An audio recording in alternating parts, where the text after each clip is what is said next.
Hey guys and gals, it's the Boh Sho.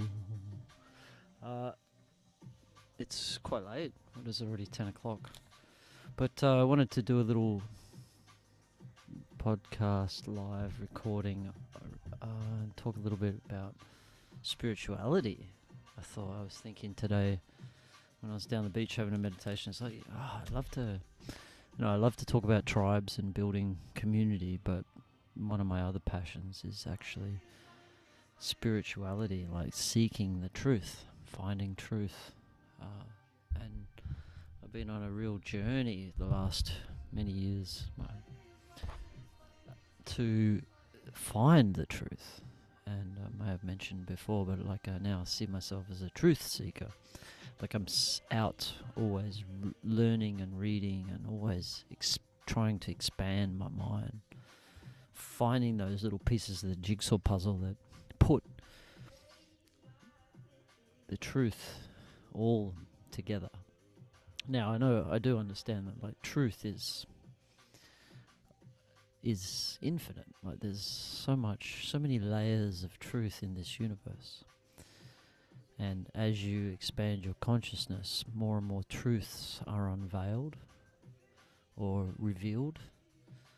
And so I have a feeling that it's a never-ending process. You just, you could almost say that we start at the most basic form of understanding. Maybe we, in reincarnation, maybe when we first appeared as a soul on the earth, we were a rock, and over thousands, millions of lives, we've evolved slowly, learning. You imagine if you're a rock and you have minimal consciousness, but you still have there's some knowing there. And each sentient life that has consciousness, you're expanding higher and higher. And you then reincarnate into a higher consciousness vehicle that allows more light, more information, more wisdom to come into that body. So you become a cat, and the cats can learn certain types of wisdom, learning how to hunt, how to see in the dark, how to hear. Like the experience of being a cat would teach you things about this universe, and then you could move into being a dog, and then there's other aspects that you learn, and you could go through all the different animals, each life, and learning, expanding. And to me that is my ultimate understanding of the universe. One of those understandings, one of these truths, is that we are here to rise in consciousness, to rise in wisdom, to rise in truth. And that is actually the reason for this universe. One of the reasons is for all the sentient souls that are in this physical reality to expand.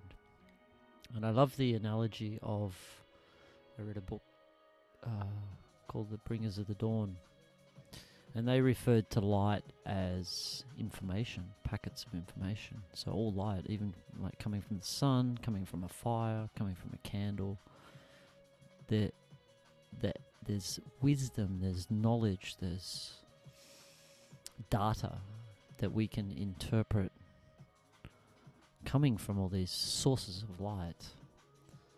And I love that analogy. Like it really started to help me to expand my consciousness when I looked at light as information. And it's interesting because science, fiber optics, they use light to transfer data. And so my feeling is, my understanding at this current point is that light is that. It provides wisdom.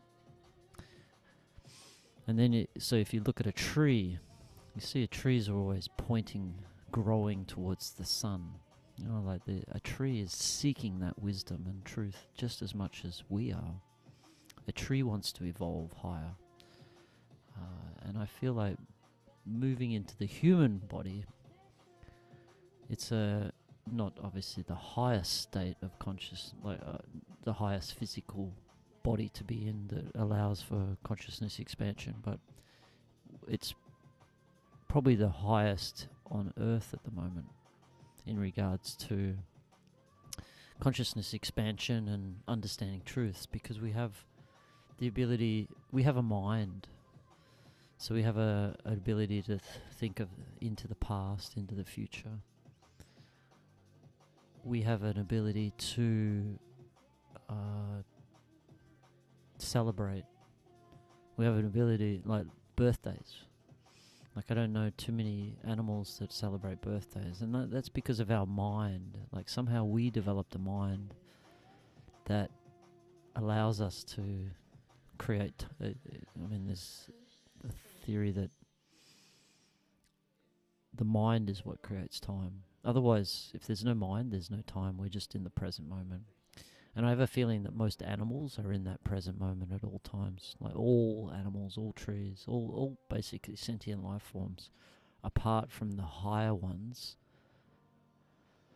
are just in the present moment. They're not really thinking about death. They're not thinking about their lovers. They're not thinking of what they're going to do tomorrow. They just be. They're master beers. And that is the key. That's where humans need to get to too, is becoming a being. But because we have a mind as well, we can utilize that mind to create amazing things. By having our mind, we can build a bridge, because we can utilize our mind to create engineering. We can do mathematics. We can, like, the technologies. Night, Freedom. Have a good one, man. Yeah. Yeah, so we have this ability to be logical, to have a memory, to learn from our past. So we're very blessed beings. I feel very blessed to be me, to be at this point in my life, to be my age and healthy, to have all my faculties, to be a clear thinker, to be able to see truth, to be able to see the joys of this existence. Like, it's a pretty fortunate place to be, is being in a human body, and then utilizing that human body to learn and grow and become wiser, finding that truth. We have probably the human body is the best device on earth that I know of that allows us to evolve very high to higher realms. Ultimately, I believe we're all gods. We're all part of God. I believe in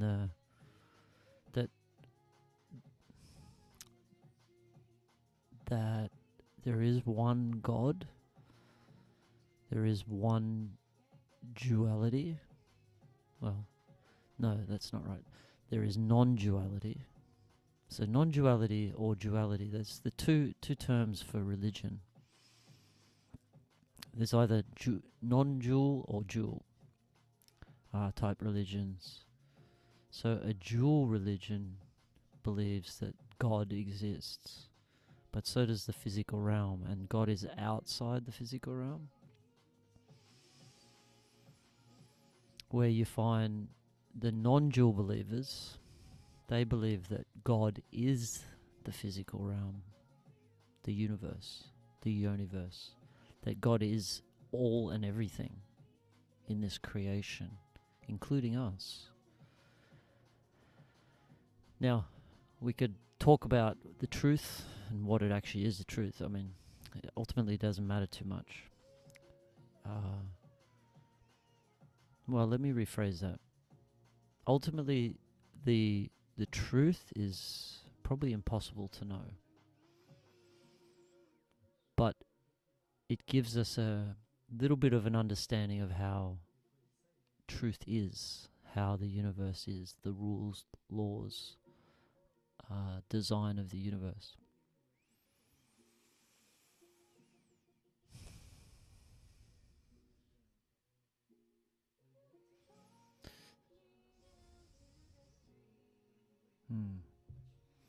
Yeah, so we have an ability to see the truth a lot more in a human body. Although, like the great analogy is that our minds are still the very limited. If you think about it, we have a small mind, and I love this analogy of the ocean. So we have this deep, dark, expansive ocean. And if you imagine our minds as being, if you have a cup and you're getting the cup into the ocean and you're pulling the cup out, our minds are equivalent to a cup of water. When you're comparing, in contrast, the expansive, infinite nature of the ocean. So like our little minds really can't fathom the truth. It can get glimpses of the truth. That's something we all need to understand. Like that, to me, is the truth. We cannot fathom the truth, but we can understand small sections of the truth. And I love the idea of we basically have a jigsaw puzzle of the universe, and each truth that you discover, that you become, so when I say discover, I mean you know it, you've experienced it. So you didn't read it in a book, you actually felt it, you experienced it, you lived it, and that is true wisdom, having experienced something.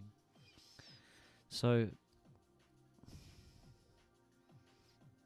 we can't know everything, but there is a way to know everything, and this is the interesting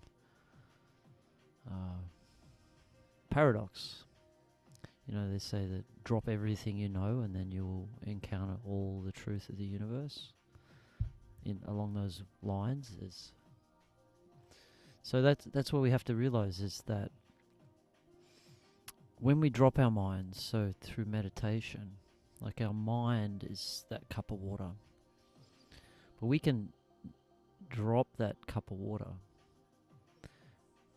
because it does control a lot of what we see and do when we're in our minds. Our minds control, and we have an ego, we have conditionings, we have all these learnings, I guess, or manipulations or hypnotizations that create our minds, create our egos.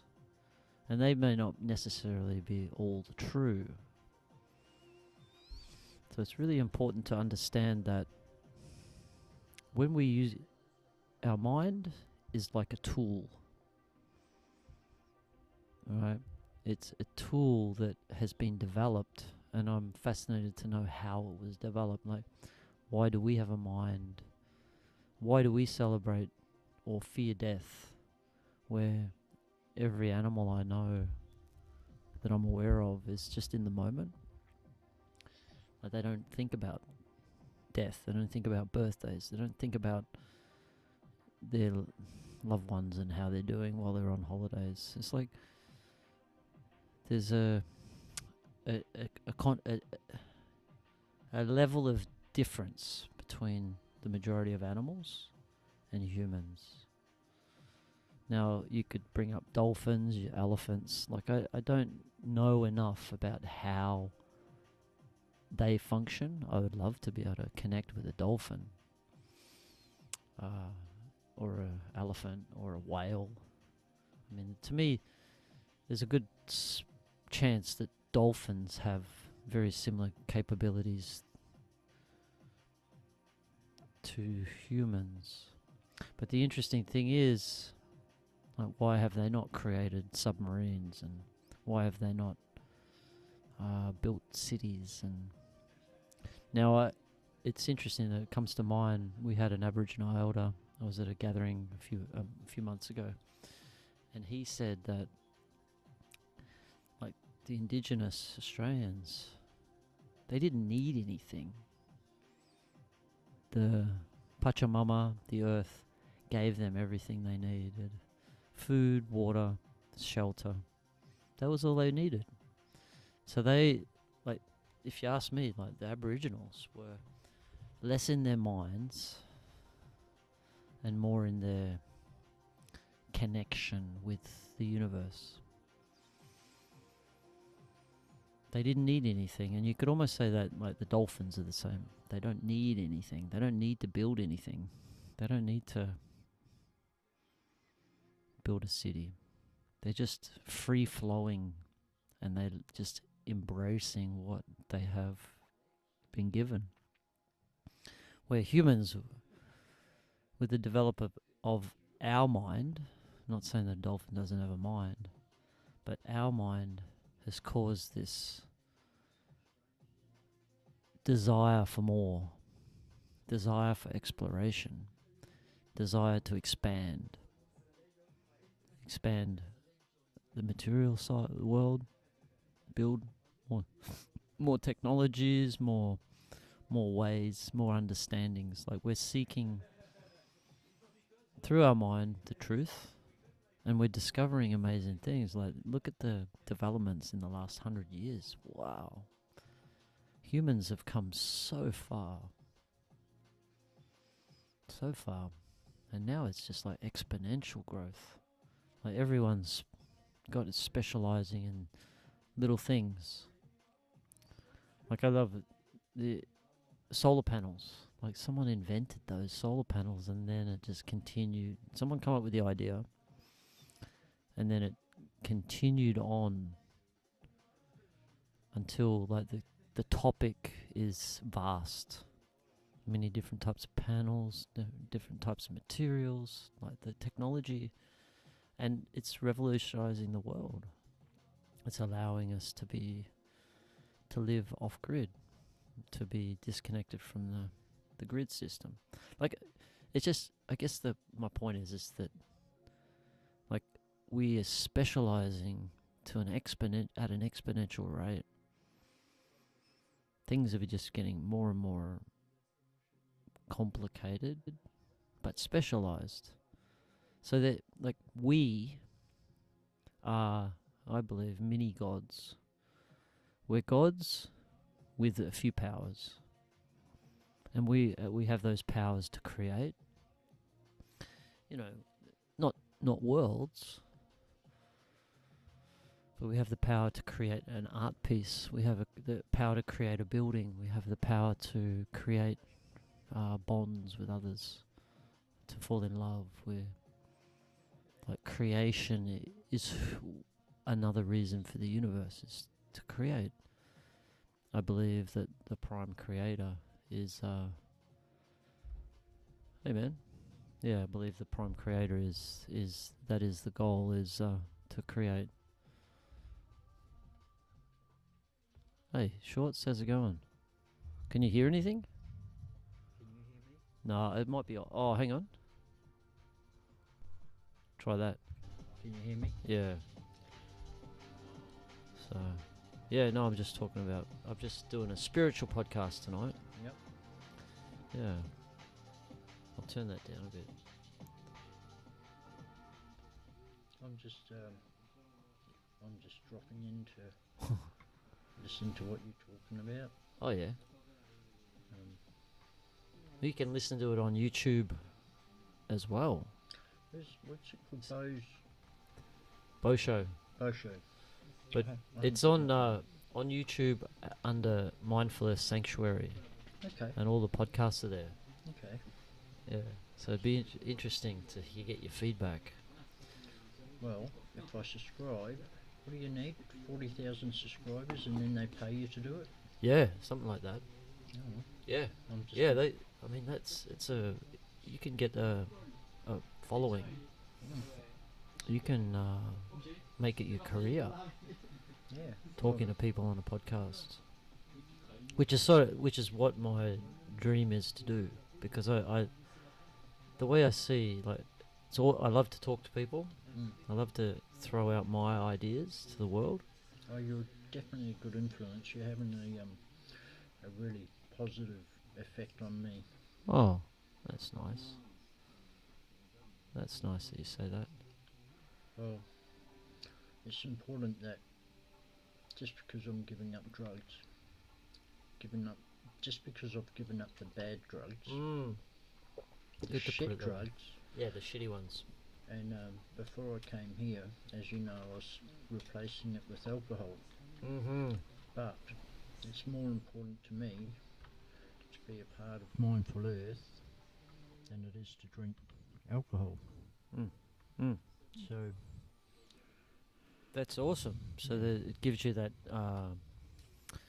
direction, I guess, like inspiration to. Well, it's just I like it here. I get to.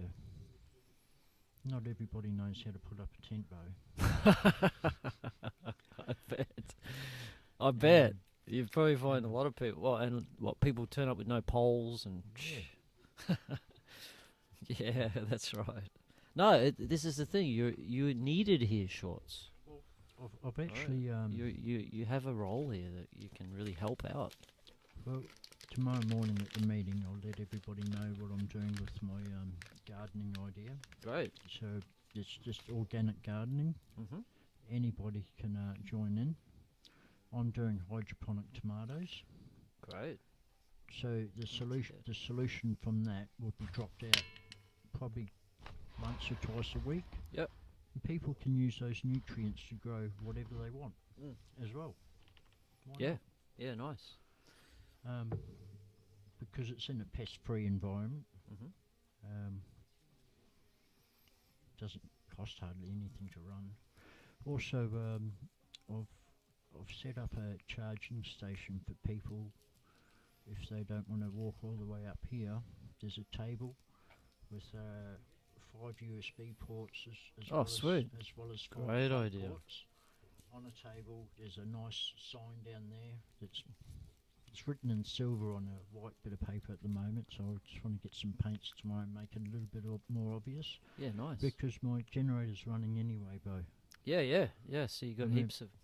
And it's very efficient. I mean, yesterday out of one tank, a 2 litre tank, it was going for 8.5 hours. Wow. So it's running anyway on low. 2 litres in 8.5 hours. That's pretty good. It's really good. Because I think this one we've got, it's probably doing probably 10. It's going all day, so it's on. Yes, but that runs a lot of things. Whereas mine's only small. Yep. And initially in the morning when it's charging up everything, it goes through. It'll go for about 6.5, 7 hours off 2 litres, and then in the afternoon when it's just taking it easy, when it's not charging up my big batteries. Yep. Then it lasts for longer. Yeah. I was really surprised yesterday because I filled it up at 2 o'clock and I lost track of time and I fell asleep actually. Yeah. And it was 10:30. At night. And it was still running. Still going. And it was turned off. Yep. But that's 8.5 hours. Yeah, well, that's awesome. Yeah, those good little. It's like only 800 watts, isn't it? Yeah, it's only small. Yeah. That's all you need. If you're not running like water pumps and things like that. No. But I was looking on eBay last night, and when I start picking grapes next month, I'm actually going to. There's a 8,000 watt wind turbine. Oh, 8,000 watt. 8,000 watt for it's just under $500. What? 8 kilowatt, you reckon? Or no, 800 watts. It would be 800 watts. Because I know that. Are you doing your cast for a little bit longer? Yeah. Give me 5 minutes. I'll go and get my phone. Yeah, cool. Sounds good. I shall be here for many hours. Probably. Yeah, so that was Shorts. He's staying here at Mindful Earth, and he's got really into the whole way of living here and helping out. Big help around the place. Always looking of ways to improve the spaces. He's building a bit of a Taj Mahal tent city at his place. He just, as he said, he just wanted to. He's going to set up another tent. He just got a tent. He's going to set it up and like use it, like rent it out for people if they need a space to stay. You know, this is what we want with people staying at Mindful Earth, is the like creating opportunities. We had an amazing class tonight, Osho meditation, the Kundalini Osho meditation. Tara, she put that on. And it was amazing.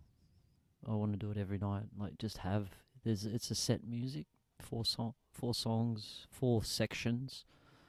The first one is sort of jiggling, jumping up and down and shaking for 15 minutes. And then the second 15 minutes is actually just free flow dance to a soundtrack.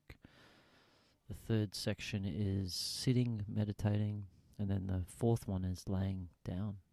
It's really, really cool, and it goes for an hour. You could do, if you did that every day, like even just to be able to dance every day is something that we should all be doing. So yeah, I think we're gonna put a regular time slot on for this, and we just need someone to put the music on, to be honest. Each night we'll have a session at say 6 at night, or we could do a 4 o'clock one class. But yeah, I want to said to the guys after this class today, we had a little circle and talked about our experiences. Everyone loved it. I was like, this is my dream, to be putting on workshops in the dome, utilizing the dome, and I would love for that dome to be like full of activities all day, every day, always classes going on. Like that's the essence of Mindful Earth, is to create spaces to allow for creativity, and going back to allowing us humans, to be mini gods, to create. And through that creation and living here, we also rise in consciousness. We expand, we become bigger gods, we become more powerful gods as we learn and grow. We understand more truths. And by having a space like this, you're allowing for that. You're having all types of people sharing their wisdom, sharing their energies, sharing their love, sharing their heart. It all rubs off and it inspires people. It allows it. Inspiration, I think, is one of the biggest things. Like coming back from the circus festival this weekend and seeing these magnificent artists, like who are just really good at their art, their craft, like masters of their craft. And it's all it is. For one, it's entertaining. It's beautiful to see other humans performing these unique things. But overall, it's inspiring for people.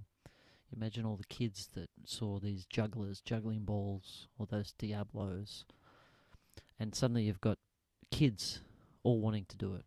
That's a full inspiration. That's how we grow as humans, as we see others do something and then we learn from it, or we get inspired. And that was the beautiful thing about the circus festival, is full inspiration for so many people. Hey, Shorts. And then that's what we were going to do here, is by having all these different activities, different workshops, different just different inspirations.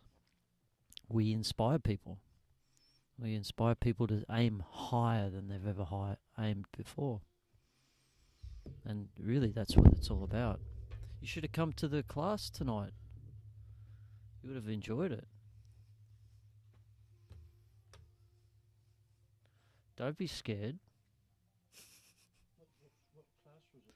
Tara had a class at 6. I was doing my setting up my tent. Oh yeah. Yeah, so I think humans, being social animals, that's how we learn. We learn from each other.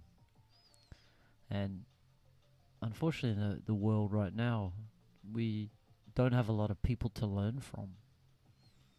The system has created a very bland, very boring life, which is very ironic because, I mean, I'm not saying the whole life is boring, like it's fucking amazing. Like there's still many opportunities in this world. But the general design of our system, our Western system, is pretty bland. You do get, obviously you're going to get outliers, which is like the Circus Festival or Cirque du Soleil or all the different acts that you see in, say, Las Vegas, or like there's still that creative entertainers still exist, but there's not a lot of them. What's that?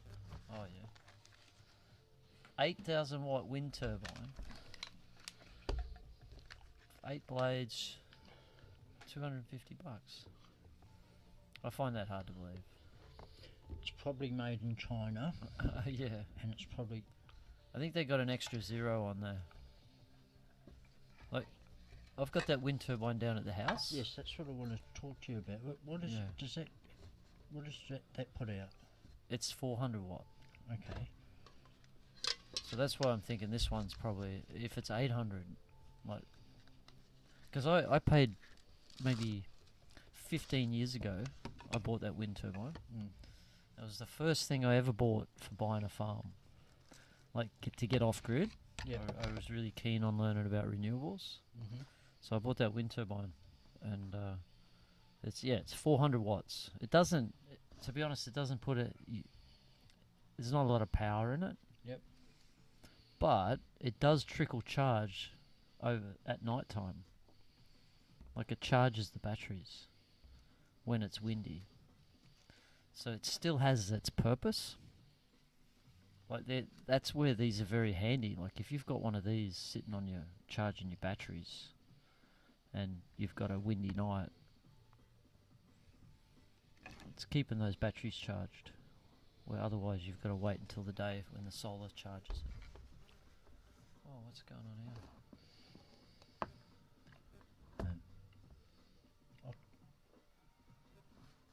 What's going on there? Yeah, so that's one of the dreams for the communities, is to be fully self-sufficient and have our own power generation. It says in the specs, it does say 8,000. Yeah, that's because I'll tell you what. Have you been on Alibaba? No.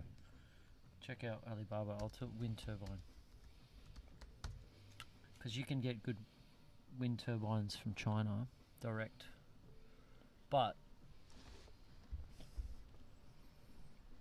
I think it's got an extra zero, because here's a different one. Yeah. That's 800 watts. yeah, But what I wanted to set up... 8,000 watts is like, it's a big turbine.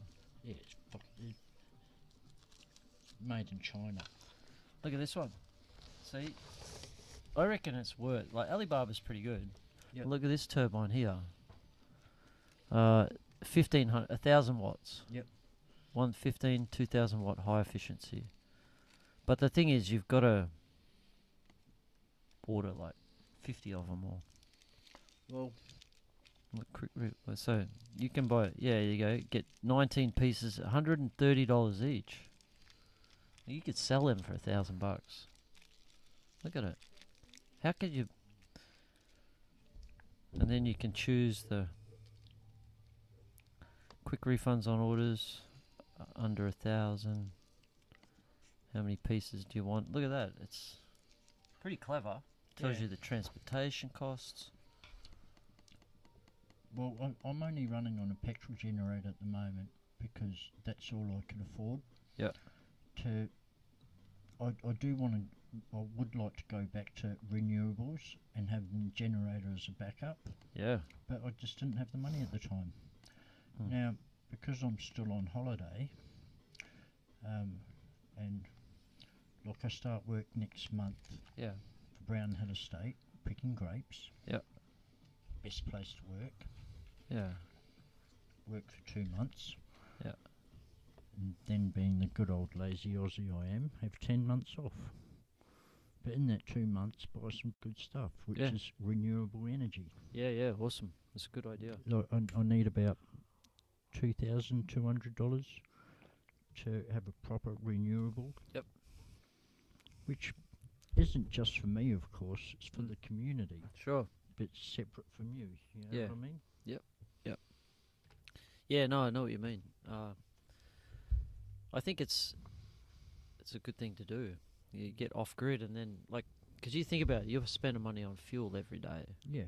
Like this, once you get set up, you're not spending any money. Yeah.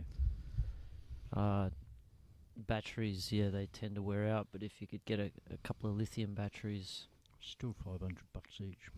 yeah. I'm happy running off my truck battery at the moment, but it's not a deep cycle. But it also only costed me $2 hours worth of work. Right. Yeah. A mechanic was throwing that out. Didn't think it was any good. Oh yeah. Ends up it was perfect. Yeah. Right. Good. Just good sitting deal. outside on the ground. I said, "Do you want this?" "No, you have it." "All right." I worked for an extra 2 hours. Swept his floors as a workshop.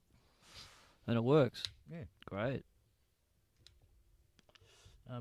Also, my idea of I run my idea off the French guys about, you guys living in your squashed up vans. Maybe because I've got starting to build up tents and putting tents together that haven't got poles and making good ones. Yep. I know we want to set up the bell tents. Yep. But of course they're more expensive and more for tourist sort of things at $60 a night, which is very reasonable. I said to them, "So, hey, would you pay an extra $5 a night to sleep in a tent in a comfortable tent instead of your van?" And they're like, "Fuck yeah!" Yeah. Yeah. Sure. So They can get set up. yeah. Well, I've currently got 4 tents. I only need one. Yep. I've got a queen size mattress in one tent. In my original tent, I've got another 2 queen size mattresses in my storage, as well as a king single. Yep. So Build near a village. build a little village, and every extra dollar we can get in puts us closer to our dreams of Totally. building things. Yeah. Yeah. I agree. No, it sounds good. Look at this mini excavator. Look at this little thing. Watch out for them. Why? If that says that it's only about $500, it's bullshit. It's like, don't do it. It's 3,000. $4,000 for 2 pieces. So you can order 2 of them for $8,000. But I guess transport might be a little bit more expensive getting it here. But yeah, What country is it in? China.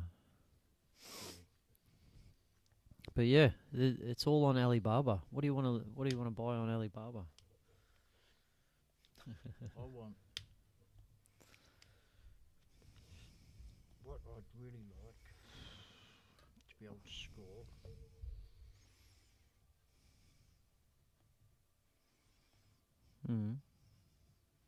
At a good price. Not so much an excavator, but like one of those little dingoes. Yeah. I mean, you can still dig a decent hole with the dingo. Yeah. Yeah. You Yes. when I was many years ago, one of my friends, Josh, he was getting into the business of building swimming pools, in-ground swimming pools. Mm-hmm. I had a fair bit of money at the time, so I spent 20 grand and bought him a dingo. Mm. Now, he's very successful now. He hasn't got the dingo anymore because it took him a few years, but He used that to make to get started. He's digging out whole swimming pool holes, and man, it took a long time, but it was cheaper than hiring. Yep. And it made him get into the game, and now he's Wow, nice. So he was able to dig a hole with a dingo. Yeah. Yeah, wow. Huh. Yeah. Just with a bulldozer? Dingo's about has a bucket about as wide as this. Yep. It's just one of those ones you stand on. Yeah. Not sit down. Yep. Yeah, nice. Yeah, someone else suggested getting a dingo as well. It'd be good, be handy to have on the farm here. We could get a lot done with it. Well, one of my good friends, really good friends, is a diesel mechanic. Yep. He works for Lewin Earthworks. Mm-hmm. They're based just across the road at the moment. They're doing something just out opposite the school there. Whatever is wrong with the piece of shit one we got, I'm sure he could fix it. Or if he came with me, he'd be able to say if it could be fixed or not. Oh yeah. So if, as long as the motor runs. Yep. Yeah. Then that's really your motor and your hydraulic pumps. I think that's all you really have to worry about. Yeah, totally. And they'd be built pretty tough, I'd imagine. Yeah. Facebook Marketplace. Let's have a look. Yeah, I hired a dingo. You can hire them in mugs. Buy and sell. Yeah. No, that'd be a good start. You could really do a lot around here. Just little fixing the roads. Like you just have someone on it like 8 hours a day, just driving them around. Get a lot done. Yeah. That was I saw a TV show. A guy in the US. He had a property in Washington State, and the first thing he bought was a D10 bulldozer. Yep. And he said that was the best investment he ever. Caterpillar ones, aren't they? Yeah. They're very expensive. They're like 40 grand. Or yeah, but he's put all his money into that, and that allowed him to then create everything that he needed to create on this bit of land, wild bit of land. And I was like, yeah, that's what we need to do as well. Because if you even had a bulldozer, you could be digging. Like Chris who stays here, he knows how to drive them. We just need the machine to be able to. Which one's Chris? See, Chris with the beard, black hair. Sort of comes and goes. You may not have. Okay, I think I know. I know who you're talking about. Yeah. Here's the one that's getting out in the whippersnipper here. Yeah. First. Yeah, that's it. Yeah, he's a good guy. Yeah, so we just need we just need the equipment. There's always someone who knows how to use it. But if we had a bulldozer here full time, we could be digging those dams, and we could fix all the roads. We could be landscaping. We could. Even if we just had an old piece of shit that still worked, like where we get the sawdust. Look at that old thing. Yeah, that's pretty cool. I mean, that's got a bucket. Yep. It's got a bucket and a scoop that goes on the back as well, doesn't it? Yeah. Yep. Something old like that. If we could score something like that for $5,000. Yeah. Yeah, that's it. I mean, we don't need a bulldozer. No. That's just the final dream, to have all that equipment, but yeah, that would be cool. Definitely, it's on the want list. Chris was saying that he could even work for somebody for a week and then borrow the equipment. So he was looking into that. So yeah, many possibilities. But yeah, that's the key. Is it's good that you're thinking that way. Do you know where our wheelbarrow is? I haven't seen it. Yeah, I'm really wondering where it is, because I'm getting sick of driving down. My head's going to wobble off driving down that road. Which road? The one coming in. Yeah. Because there's some soft dirt and sand up there. Like, Yeah, we got plenty of sand on this Yeah, well, place. it's because that's why I'm wondering where that where the wheelbarrow is, because I could chuck a heap of sand down at that sand pit down the bottom there.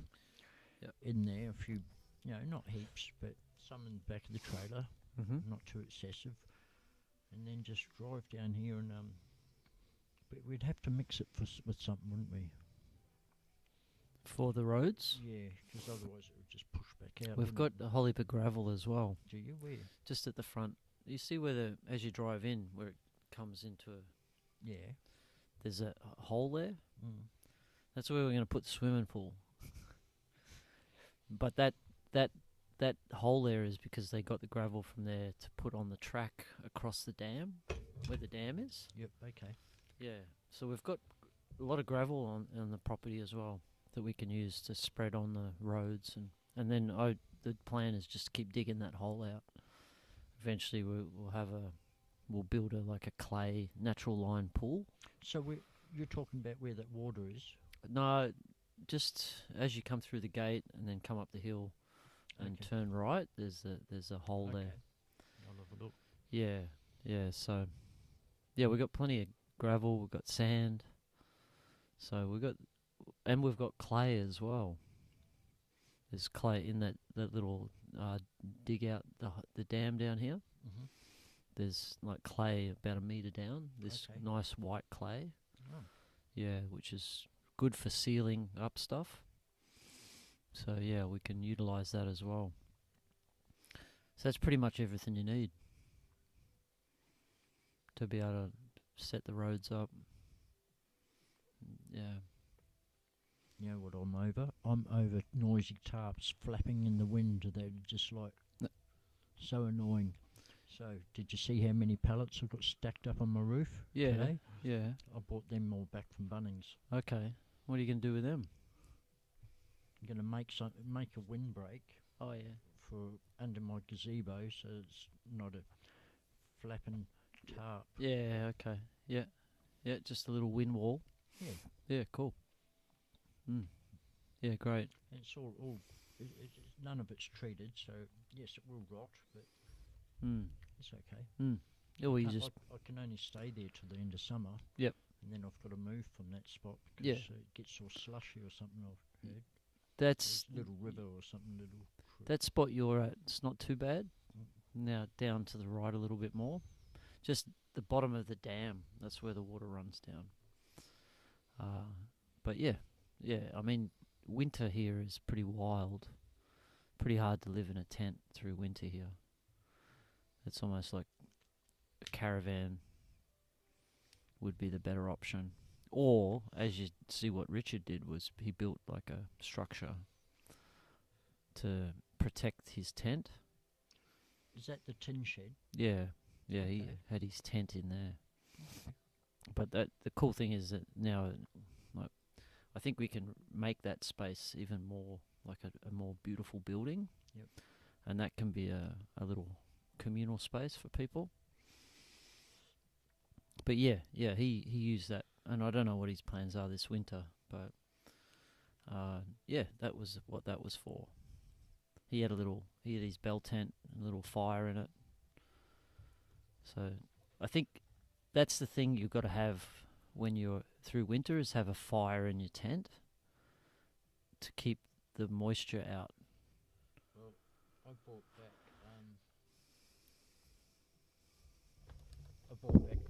my Shamir vac. Oh yeah, okay. Yeah, one of those little things that do so that's wonders. That's down there at the moment. Yep. Anyway, you were doing your spiritual talk, and as usual, I come along No. interrupt and No, this is the idea that people can sit in and talk. So, you're welcome anytime, Shorts. If you want to talk about spirituality, we can as well. yeah, I'm a little bit confused with spirituality. I know it's wrong to. Well, I don't know. I'm confused with spiritual sort of stuff. It's a good place to be, confused. I always relate to it like to if you're spiritual, does that mean you're supposed to believe in the Christian God? No. Because I only really believe in my Mother Earth. Mm. You know. Mm. I don't. Well, that's a form of spirituality. That is probably the most basic, the original form of spirituality. Worshipping nature. Yeah. See, I just think of myself as God. Because I am God of my own world. Sure. I'm the one that decides to open or close those doors. Yeah, exactly. It's my fault if I fall out of the car because I haven't got the seatbelt on.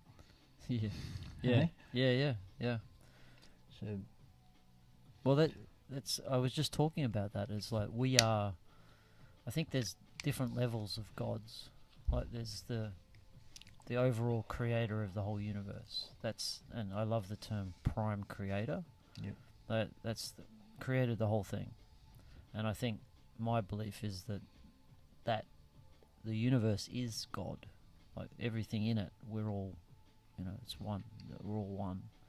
But then you go down into different levels, and we are probably the most basic gods because we create stuff, just like other gods, higher gods. You're creating on different levels. So yeah, we are gods, and we can become higher and higher the more we understand about the universe and the truths of the universe. Become more and more powerful as we evolve and learn. And you're on that quest, like you're always learning more and more every day. Yeah. Seeking more wisdom. I have the same. I have that same drive. I'm always wanting to learn more, because I think it's like there's an infinite amount of things to learn. And the key is to work out what is truth and what's, not truth. Well, for a start, I don't think aliens built the bloody pyramids. Is that Earwig. Earwig. I don't believe aliens built the pyramids. I think it was humans. Yep. But unfortunately, most current archaeologists just can't seem to understand. Like, I don't know. It's like they think that humans are dumb or something. Like, we're not capable of doing it. It must have been something else. Yeah. I don't think the Egyptians built the pyramids. I think they found them. Yeah, there's a good chance of that. Like they say with the Giza, the Khufu pyramid, like Khufu was the king at the time, or the pharaoh, and he only reigned for 20 years. Because the story with the Giza pyramid is that they found Khufu's writing. There's like the pyramid is empty of any inscriptions. Like no one's claimed it, but they found some red writing inside. No, that was it's been the samples have been taken of that. Yeah, and it's been proven that the archaeologist I can't say that word archaeologist. Yeah. Anyway, that got in there. He wrote it up there. Yeah. Because they've done scientists have done testing on the paint. On the paint. Yeah. And found it's only like last century. Yeah. Yeah. So he wrote it to big note himself. Yep. And then it was from then that the other archaeologists said, well, the tombs then, they've been robbed before. Yep. Even though they hadn't even been gotten into. Yep. But yeah. So Khufu didn't because they said, there's no hieroglyphs. There's no hieroglyphs on any of the pyramids, and in the hieroglyphs that is in the Valley of the Kings and stuff. There's nothing on there. There's no pyramids anyway. There's no pyramids in their writings. Yep. Yeah, so there's a good chance that it was a civilization beforehand. Yeah. Like they said, sphinxes, there's a possibility it's like 10,000+ years old. I think it is. Yeah, makes sense. And the pyramids and all those bloody weird, what was it, Pumapunku and stuff. Yeah, Pumapunku and I can't say those Göbekli words. Tepe. Yeah. Yep. Look, humans aren't dumb. No. The only dumb ones are the ones that are saying, "Oh, we were cavemen like 7,000 years ago. There was nothing before that." Yeah, this is the big thing I've realised, like even with the tribal systems, the tribes, like we're told that the people in the tribes were like barbarians and that, Yeah, you but know, they're not. no, they were actually Incredibly skilled artisans and like skilled people, because you have to be skilled to be able to hold it. Like fuck, you see how hard it is to have a community of like 30 people in it. Imagine having a whole tribe of people that had to all survive, and you getting invaded by other tribes, and like there's a whole complex system that has to be organised for it to function. Yeah. And you see some of these archaeological, like what they're digging up, and like advanced, like antiquity, like advanced pottery and advanced swords and advanced jewelry. Yeah. There had to be, they didn't have all the technologies we have, but they still were advanced humans for their time, I feel. And that, like, you look at how much we've evolved in 100 years. 100 years is not very long. Technology, you mean? Yeah. We've gone from horse and cart to flying aeroplanes to launching spaceships in like 100 years. So what's saying that a civilization wasn't able to do that 10,000 years ago? It's just that. Well, humans have been on Earth. Our species of humans have been on Earth for about 200,000 years. They can trace them back to. The only reason they can't go back further is because they're just hard to find. Right. Fossils are really hard to find. Yeah. So how many periods have there been that is, it might have been a bit longer than 100 or Sure. 500. If a technology like goes from horse and cart to, well, in the 15th century we got 14th century, wasn't Marco Polo went to China and brought gunpowder back to the Western world. Right. So we've gone from bullets to rockets in 500 years. Yeah. So how many other times in history have there been 500-year periods through the past couple of 100,000? 100. So hundreds. Yeah, probably. who's to say that, like in the past, humans didn't have spaceships? And you look at some of those ancient artifacts, and they do sort of indicate that they were flying around. But maybe different technologies, like maybe they learnt, like maybe they learnt to levitate naturally. Maybe they could, this idea of flying around on a magic carpet. Yep. Yeah, it's like maybe they did. They just sit on some carpet and cruise around the world. I don't know. There must be more technologies that we're not aware of. Well, Nikola Tesla, whatever his last name was. Now here he is he wanted to have wireless power. Right. Now, if the powers to be actually let him go ahead with his wireless power, do you realise we wouldn't have TVs or anything or laptops, because none of this stuff would work with that type of electricity. Yep. We wouldn't be able to. Transistors would never have been invented. None of this. But we might have other flying machines zooming around. Yep. Without this stuff. Yeah. That's right. So, yep. We're lucky that he wasn't allowed to. We're pretty lucky, really. That he wasn't allowed to have the wireless power. But what's to say back in the day that the pyramids weren't some sort of wireless power? Because they do give off energy. Yeah. Yep. So Yeah, maybe they were able to harness energy in a different sort of a way than what we are. Yep. The way we're harnessing energy, I think, is quite destructive. Mm-hmm. But maybe. Yeah, I have no doubt. I think there's other energy forms that we haven't accessed yet. Paddy's a big one on like just these, like, magnetic fields of the Earth. Yep. Like they're flowing from south to north. Mm. And he's sort of pointing out where those lines are running through, like every 20, 30 metres, he says there's a positive and a negative line. Yeah, I was actually watching something on YouTube the other day about Earth batteries. And if you go along those lines that he's talking about, it's best to use a carbon rod, and I think he got his best results from zinc.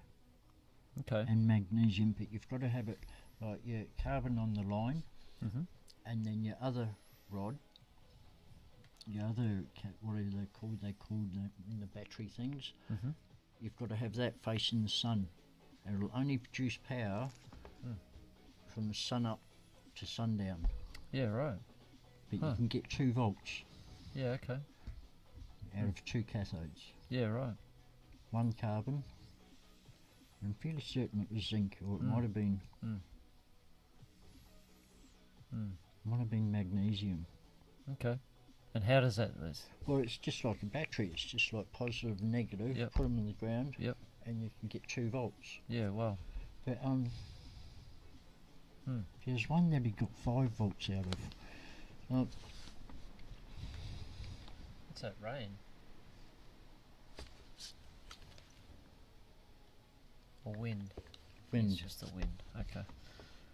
Have you seen these? All these ancient buildings used to have spires. Tartarian spires. Check this out. Oops. Let's see if there's anything comes up here. But yeah, they used to have these buildings that always had these domes, but they also have these spires on them. Like all churches have spires.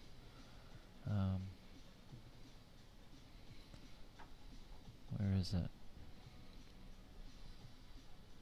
Well, actually, the best one. Are you talking about the obelisks that are around? Oh, well, the obelisks are another interesting thing. I don't know much about what their significance is.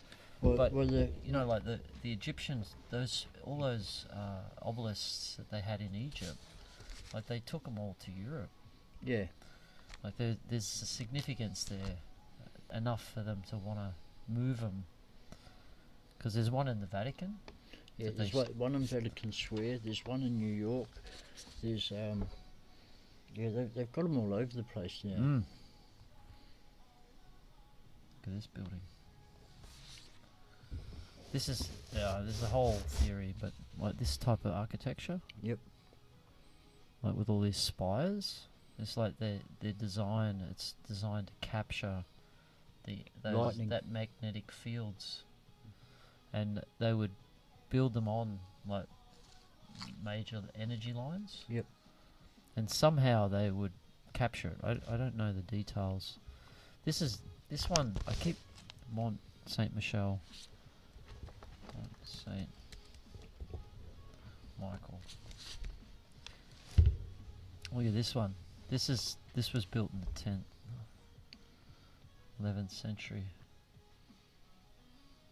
But the spire, I don't know if there's any zoomed in ones. But yeah, it's like, why do these sacred buildings have spires? Yep. And it's because if you look at it, the design of it, like, let's have a look at a spire. It looks like a conductor, electrical conductor. Like, look at this.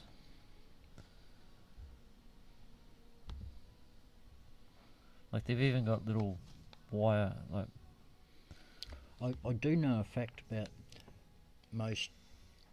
Like, look at these. It's got all these little things hanging off them. You know, the really old to pick up. It's like they're conductors, right? You know, the really old churches, the really ancient ones that are like maybe like 800 to 1,000 years old, still sitting on the same spot. Yep. You know what? How they used to place the churches to bring the pagans in is where they used to gather. Yeah. In particular spots where pagans used to always gather for their summer solstices and whatever. Yep. That's where they've gone and placed these other places of worship. Exactly. To bring the pagans in. Yeah. I don't like the word pagan, no. Actually. No, it's a bit of a negative Yeah. term. Yeah, I agree. It's more just like nature worship. But yeah, look at that spire there. Look at that, how it's designed. It's got all these these rods. Like, the only reason that has to be picking up energy from whatever's flowing past it, and then they're directing it down into the ground. And maybe it's some form of like creative life energy, like just makes the building more alive. Don't know. Maybe that's why all those like God-fearing people out there, maybe that's why they actually believe in God. Because those things are like making the whole place, this is making the place feel better. Yeah, that's why. Probably. It's just, yeah, there's way more to, like, we only know a little bit of the truth, and I think the people from the past may have known more different types of truth that we can still rediscover. I love that. If you think about like electricity, you think about before electricity. Yeah, it's very hard to understand what electricity is. Like, if you've never even imagined it before, right? It seems like it's an invisible force. But now we just have accepted it. But there must be, I believe there's other forces that we just haven't, we don't understand yet. Is my gut feel. Because I don't know how someone invented electricity. Like, how did they even come up with the idea that it exists? Must have been an accident. Probably an accident. Abby. Yeah, and I feel that, like, Paddy told me that the Giza pyramid was, what did he say? It was an energy generator, but it generated energy in a way that it, like... How did electricity get invented? Yeah. Like the... I don't know, I forgot what I was saying. I'm looking at Mont Saint Michael. I'm going to go here one day. It was invented in the 1700s by Benjamin Franklin with his kite experiment. That's what electricity? Yeah. Oh, it got hit by lightning? Yeah. Really? Yeah. Wow. So he had a kite in the air and got hit by lightning. Something like that. And it flowed down the cable. Huh. Yeah, I guess, okay, so they looked at nature and learnt from it.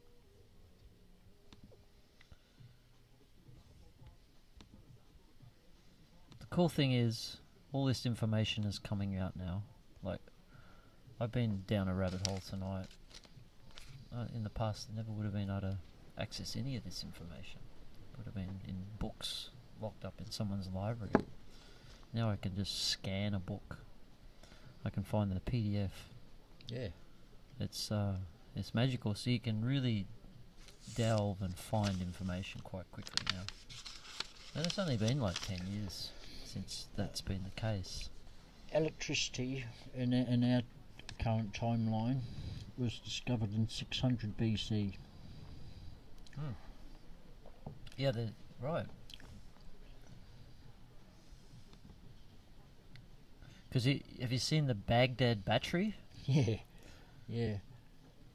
They're interesting. But yeah, there's no reason why electricity wasn't invented or discovered previously. That's interesting. But as you say, it could have been discovered in a different way. Like it could Yeah. have been wireless rather than we have to run cables everywhere. How do you come up with the idea to make the Baghdad battery back in that day? Sure. Like, Yeah, they had to be some science boffins there who worked it out, or maybe it was lost technology from the past that they still remembered. You know, they say that like when Atlantis fell, the 7 wise men left on a boat, and they scattered throughout the earth. They went to and created 7 different civilizations. Let's have a wise men Atlantis. The Hires of Atlantis and the Wise Men of Egypt. That's a book. yeah, there's a lot of well, the people I like listening to are Randall Carson, Yeah, he's great.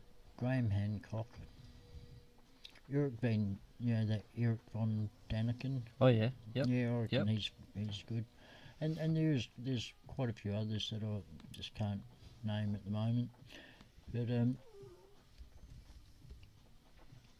they're like they're sort of along the lines like there was a like a really advanced civilization and we got wiped out. Yeah. I mean, it would for us ourselves, our car engines would be completely rusted away and gone. Every single like say in 1,000 years, everything there'd be no trace of us left. Yeah. So Yeah. 10,000 years, like when the levels are the seas all rose like 400 foot. So yeah, Atlantis. I think there is a place called Atlantis. Yep. And yeah, they're following along the same sort of lines as what you're just saying there with wise men. Like yes, it sunk, but there was survivors. Yes. Yep. And it's those survivors that went throughout the world and still had, knowledge and technology, but obviously maybe there wasn't people around to fix it. Maybe Sure. they just knew how to use the technology but didn't know how to repair it. Yeah. you know? Yeah, that's right. Or they lost the information of how you see that The like, machines, they've got. Why is there no machines? Yep. Well, because we wouldn't have any machines. Yeah. Have you heard about the Ark of the Covenant? Yes, yeah. Like, So apparently it's stored in Ethiopia. yeah. But the idea was there's a story that the Canaanites, I think, they opened the Ark, Yeah, and they like, killed them all. killed it. Yeah. Yeah. Like they assume it was some radioactive source or something, some weapon that no one really understands anymore because it was advanced technology, but someone held on to it. Could be some plutonium reactor, Yeah, well, all the descriptions of what happens if you go near it are the same as what happens if you do go near radiation these days. Yeah, that's right. So it's from a past civilization that someone held on to. Dickheads. They didn't know what it was, but they knew it fucking killed everyone. Yeah, and maybe that's what they still knew how to use it as a weapon if they needed it. I don't know. See here, have you ever heard of Manu? Obviously we've got a Manu here. It says that he's the Noah of Atlantis, father of culture. So who was the great avatar Manu? The Orient is the source of the light of philosophy and mind training, which is epitomized in the philosophical thought of the most ancient writings in the Indo-Aryan tradition, the Upanishads. These ancient teachings have existed for millennia in our oral tradition, whose beginning is lost in prehistory. The author of many of the ancient Hindu writings is the avatar Manu, the Noah of Indian tradition. Replete with an ark, mates of each animal species, seeds of all plants, and the 7 holy rishis. That's it. These rishis with the sacred books of wisdom. So they took the Upanishads, the Gatha, and the ancient ragas, dances with the 7 mystery centers of Atlantis. So this is the idea that these 7 holy rishis went and spread out after Atlantis fell, and so it says Atlantis finished sinking in 10,500 BC, And the city of... But the thing is, I don't think Atlantis sunk. I just think that just 10,000 years ago, the ice caps melted in North America, and the ocean, just the ocean rose. It didn't sink; it just got covered in water.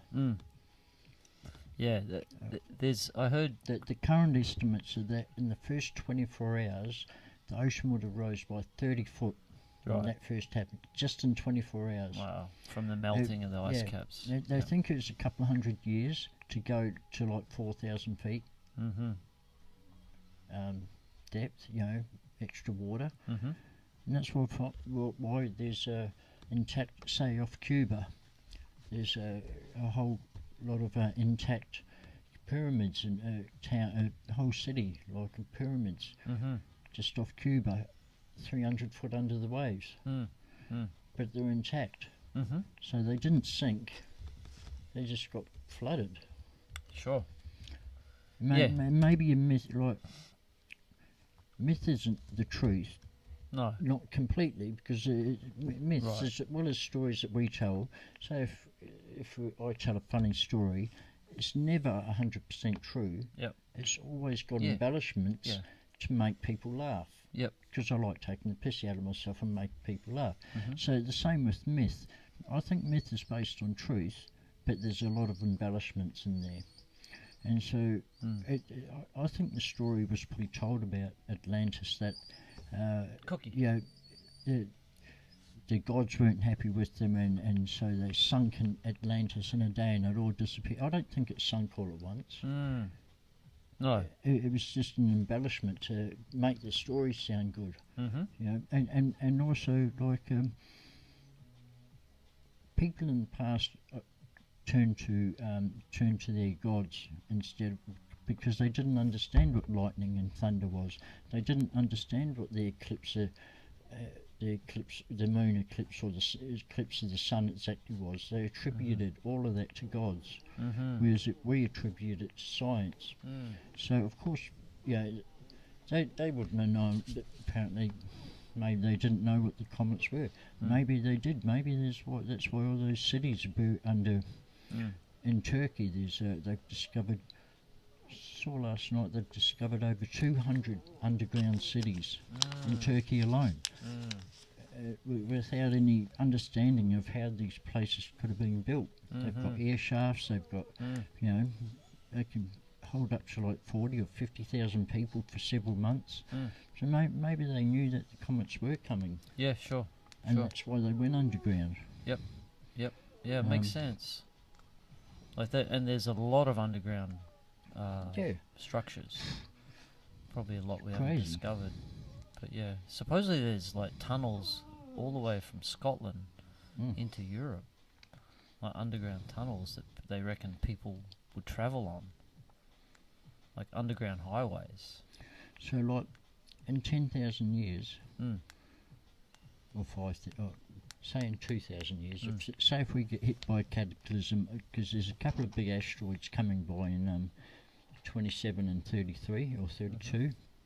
Oh yeah. The one that comes through in 27 it's still going to be between us and the moon, which is still pretty close. But when it scoops back around and comes back in 32, it's going to be really close. And they're still not sure if it's going to hit us or not. Yeah, right. So, say if we get wiped out by a cataclysm then, in 1,000 years, what are they going to say about the channel that goes underneath the English Channel? Yeah. What will they say? They'll say,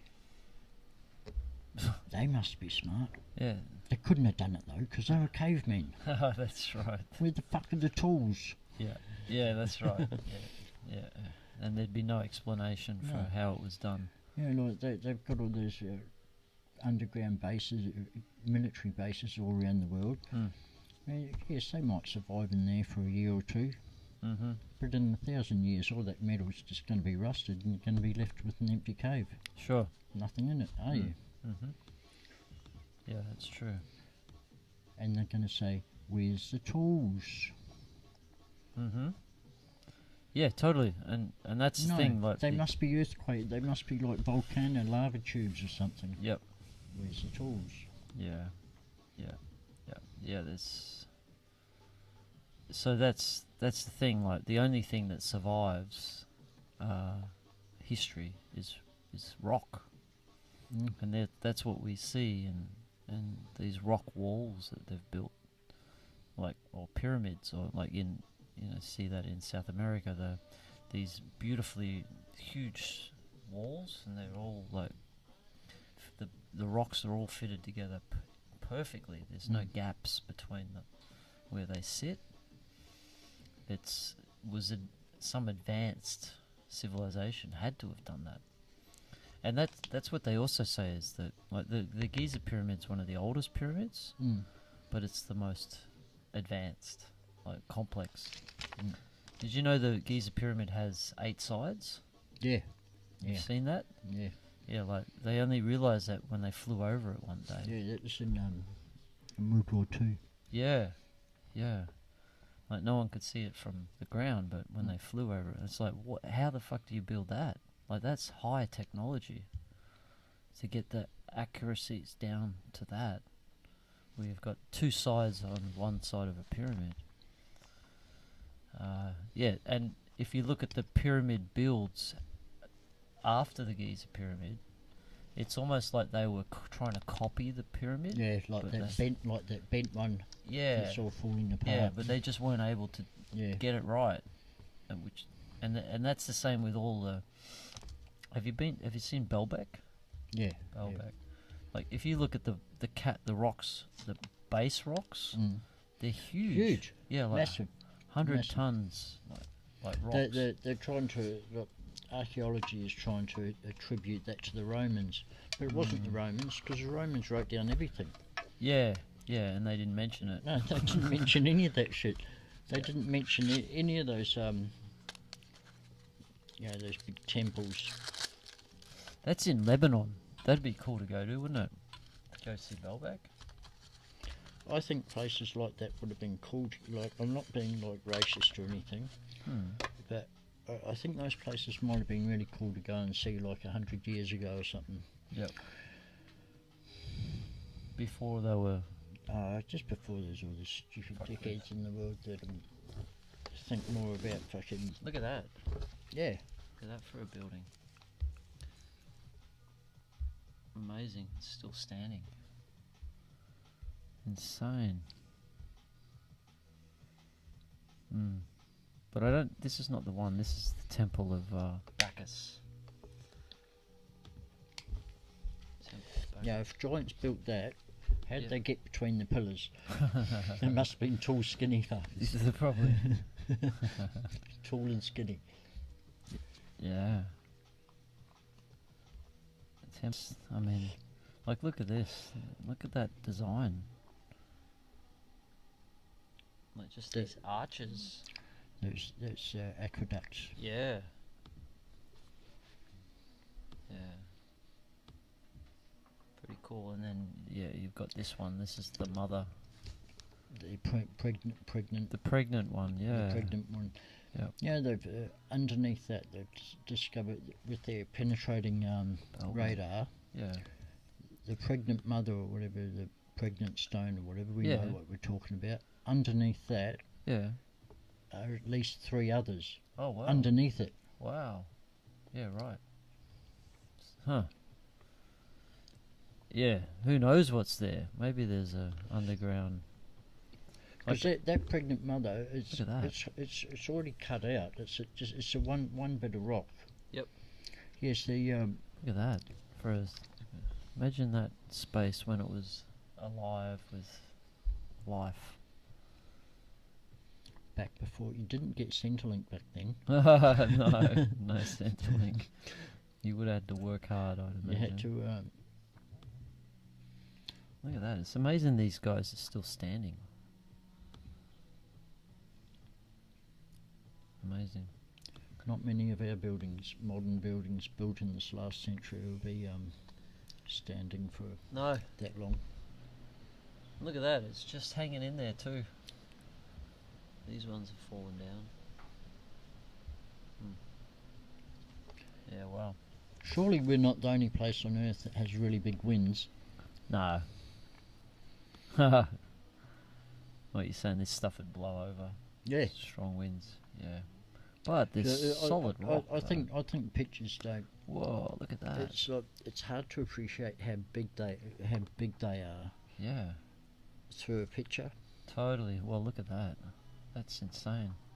Like, how did they build it? You reckon giants? Maybe. Oh, fascinating. Would I have to set this podcast up where we can like put a camera on the screen so people can see what we're talking about? I guess we can do it this way. Just there you go. But yeah, we'll get a better system. Look at this thing.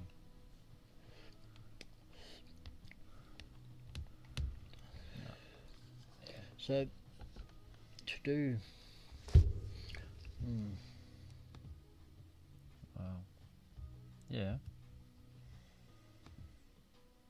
So there is one theory with why Atlantis sunk. I heard Graham talking about it. Was that the amount of weight that was over the North American continent from the ice, because it was up to like a kilometre, 2 kilometres thick. It's hard to imagine ice that thick, eh? Right. Yeah.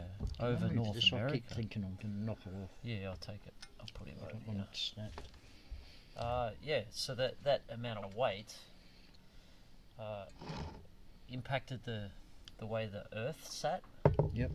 And I think North America's almost on the opposite side of where the Atlantic Ocean is. Yep. Or somehow, so you think of a balloon, like a beach ball with air in it. If you've got a lot of weight on one side, it helps. It pushes the other side out. And as soon as you release the weight on one side, the other side of the Earth sunk. There's an ashtray. I'm trying to do sign language. Yep. Yeah, so there's a name for that, but that's what they have a feeling is what happened with Atlantis. That melting of the water from the ice caps caused it to sink. But you're also getting sea level rises as well, so it's probably a double whammy. Yeah, I really look forward to finding out a lot of these truths about the past. I want to know if the Americans got really fast drones or if there's UFOs. What do you reckon? Well, I'm thinking, I've always thought that maybe, I've thought this for a long time,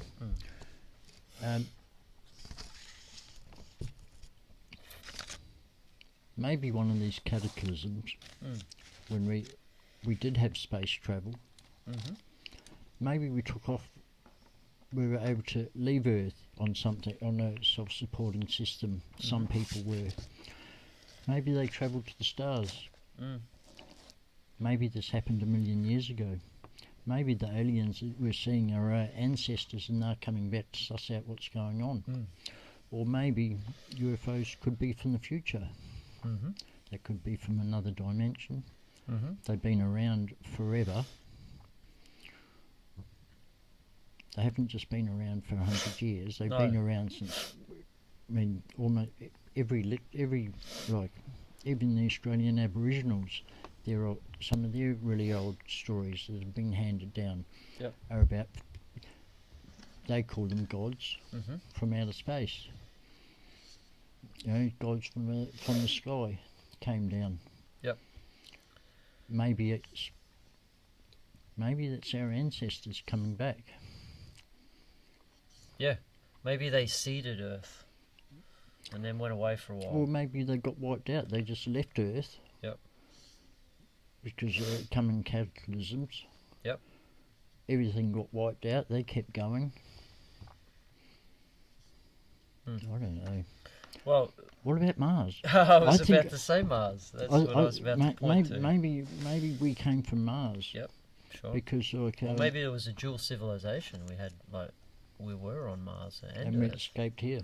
Or maybe we were on Earth as well, and the guys on Mars blew themselves up. Totally blew up their atmosphere.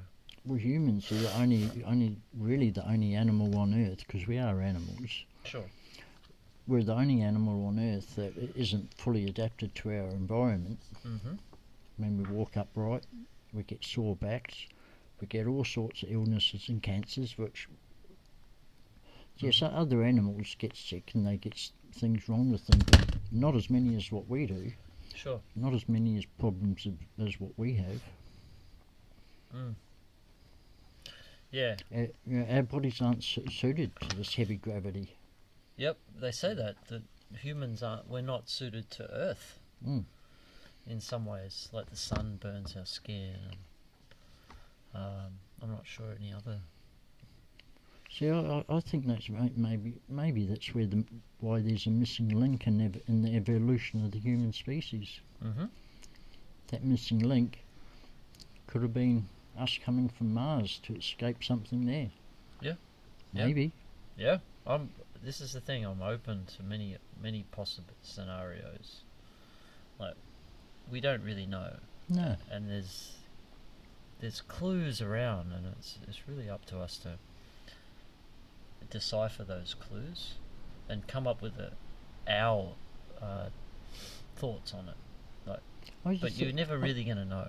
No, but I also think humans need to give our past human ancestors more credit than what they're currently giving them. Mm-hmm. Sure. I think you're 100% right. Like, I've been looking into the Aryan people, these tribes people. Yeah, you were talking about that the other day. I believe they were way more advanced than we give them credit for. Way more advanced. I think they were very highly spiritually evolved beings. But yeah, these are the things we have to decipher. And I'd rather have a good imagination than think, oh, God up in heaven made us all and made everything possible. Mm-hmm. Yep. I also feel that why not imagine more amazing things in this universe? Because it makes for a more interesting universe. At the moment, what we're told, it's a pretty ordinary universe. There's only us. Right? I don't think so. To me, that's just crazy. Like, I don't think there's. I don't understand why scientists say, oh, there's the edge of the universe, and then like, well, what's beyond that? Just because you can't see it doesn't mean it doesn't keep going. Sure. I mean, the universe is, I think, it's an infinite place. There is no end to it, no edge to it. Mm-hmm. So maybe in our particular part of the universe, we had the Big Bang, but that's all we can see. You know? Maybe it's just one Big Bang amongst the millions of Big Bangs all over the place. Sure. I think the universe is so infinite that it's highly possible that there's another you and me doing exactly what we're doing right now. Another you on your phone, another me saying these exact words. Yeah. That's how infinite I think the universe is. Sure. But then again, there's also probably another one of you and I in another universe out there in the infinite distance somewhere. And I'm Boh, and you're Shorts. Yeah. Yeah. No. That's and you're not called Shorts because you wear short shorts. You're called Shorts because you wear short sleeves. Exactly. It's like that.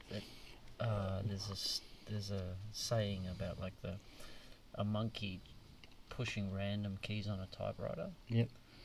Like the infinite nature of the universe, that one of those, if there's millions of those monkeys typing, one of them would create an amazing art like a literature piece. Yep. Just from randomly pushing buttons. Yep. Like, because of how infinite is. Yeah. So like, my belief is that the universe is way more complex, way more amazing than we're led to believe. Like, I believe that there's hundreds or thousands of different civilizations that exist right now, all through the galaxies. Like, I believe that there are many more advanced civilizations, and whether they're seeded, like I read one book that said that the majority of the You're talking about panspermia? well, no, but I do know about that. What I mean though is that they said that the human form is the general form of a lot of the civilizations. You know, 2 arms, 2 legs, a head. Maybe we look a little bit different, but that's the general form of this universe for the human, for the intelligent life. Yep. And the idea that we see that, you know, like you got to ask the question about the moon. Like, have you looked into the moon? Like, there's a possibility that that is an artificial. It wasn't. They can't explain how it got there. Yeah, I have looked at different things with the moon about it. Maybe it got towed into place and stuff, but again, I think these people that have these ideas about it being like moved in or a ship or a hollow moon or that's right. They're not giving the universe enough credit for randomly. You know, it's just happened. I mean, they say, I get sick of like scientists saying, nature doesn't produce right angles. You walk along any beach and you see lots of rocks that are fucking in right angles, don't you? You see square rocks, and then they say, oh, but the lines of the moon, they're exactly straight. They're never exactly straight. They're all wiggly. Yeah, they're not. I think we've got to give the universe more credit for. But I feel like you also got to give the universe more credit that it's created all these amazing civilizations. Like there's no way that we're alone. Unique. No. Like if you look around, life happens everywhere. Yeah. At the bottom of the ocean, you know, or in these sulfur. Like I was just about to say that in the ocean, vents, sulfur vents. There's bloody things, organisms living in there. Yeah. It just life happens everywhere, so it has to be on every planet, some form of life. I feel, and because of the amount of planets and the size and scale of the universe, there has to be advanced civilizations, and I feel there's way more complex and there's way more shit going on than we're told, because by keeping us in the dark about our history and keeping us in the dark about the nature of the universe, we're controllable. Yeah. Right? If we knew that there was other civilizations out there, it would change. We'd come together as one humanity. What's going to stop? What is it going to take to get humanity as a whole to stop fighting each other in wars? Yep. Well, and spend some more money on ourselves, looking after other humans instead of trying to destroy them. I mean, like, what the fuck is wrong with these people, these politicians? It's crazy. Like, we live in a crazy world. That's pretty much how you sum it up. It's a crazy world. It's fucking crazy. Yeah, they say COVID came from China. Yeah, it did come. It bloody did come from China. But the Americans had the lab that it came out of. It was just the lab was in China. Yeah. Well, they were sponsoring it. Yeah. So it's all been blamed on the Chinese. But if the Americans weren't there in their lab doing their experiments overseas in China that they aren't allowed to do in America, then right. Yep. What is gain of function research, where they would investigate, like, creating more dangerous viruses. Yeah. Yeah. And they weren't allowed to do that in their own country. That's right. But they're allowed to do it offshore. Yep. Yeah, and that's like that was the cover up. And whether the virus got out accidentally, which is possible. Yeah. You know, like, it's possible. Yeah, well, the standards in China aren't as high as what they are in the Western world. They don't have to be. No. And that biolab was built by, like, the Westerners. Yeah. Like that, because the Chinese didn't have the specialties, I guess. what's the word? Well, they the do. Expertise. Yeah, the Chinese don't have the expertise in a lot of things. They do know how to steal technology. They're good at that. Yeah, I mean, like, good on them. Yeah. Mm. Yeah, if you want cheap labour and you're going to get yourself, you go to China and get everything made really, really cheap there, you're a dickhead if you think that it's not going to get stolen. Sure. And that's what the Chinese say. Come and build a factory in our country. Like Tesla built a factory there, and I guarantee they're taking all the ways to do it. I guess that's the Chinese are good at that, copying. Yeah. Right? But their creativity and creating new things is not as good as maybe the Americans is. I mean, there's still beautiful things coming out of China, but the Americans seem to be very good at creating history, new ideas. Yep. I think the Americans are very good at creating false history, but it's all coming apart now with the internet and everybody talking, and you know, I don't know how they I don't know about the Americans. Well, I mean, we can't put them all in one box. Like, no. When I say create, like, you look at what Americans have done since they legalized cannabis, like the amount of cafes and the products that they've created, like, overnight. Like, they're very good at entrepreneurs. Like Elon Musk said, there's no way he could have built SpaceX anywhere, and Tesla anywhere other than California. Like, the Tesla had to be done there because they had the skills, expertise, and people. And it's also got to do with having things patent that word there, patented. I don't think it costs as much in America to have an idea and put a patent on something. Well, in Australia, it costs you tens of thousands of dollars to invent something and put a patent on it. Yeah. It costs shitloads. Yep. Yeah, where America probably a bit easier, more streamlined. But Tesla released all their patents. Yeah. Because they wanted people to build electric cars. Yeah, and it's worked. Which is like... Yeah, open sourced it. Yep. The only thing he didn't open source is his chips that are running it. The chips? The computer systems. Yep. Yeah, okay. Yeah. Yeah, I think Elon Musk is amazing. Same. Yeah, he's a legend. To call him a white crown.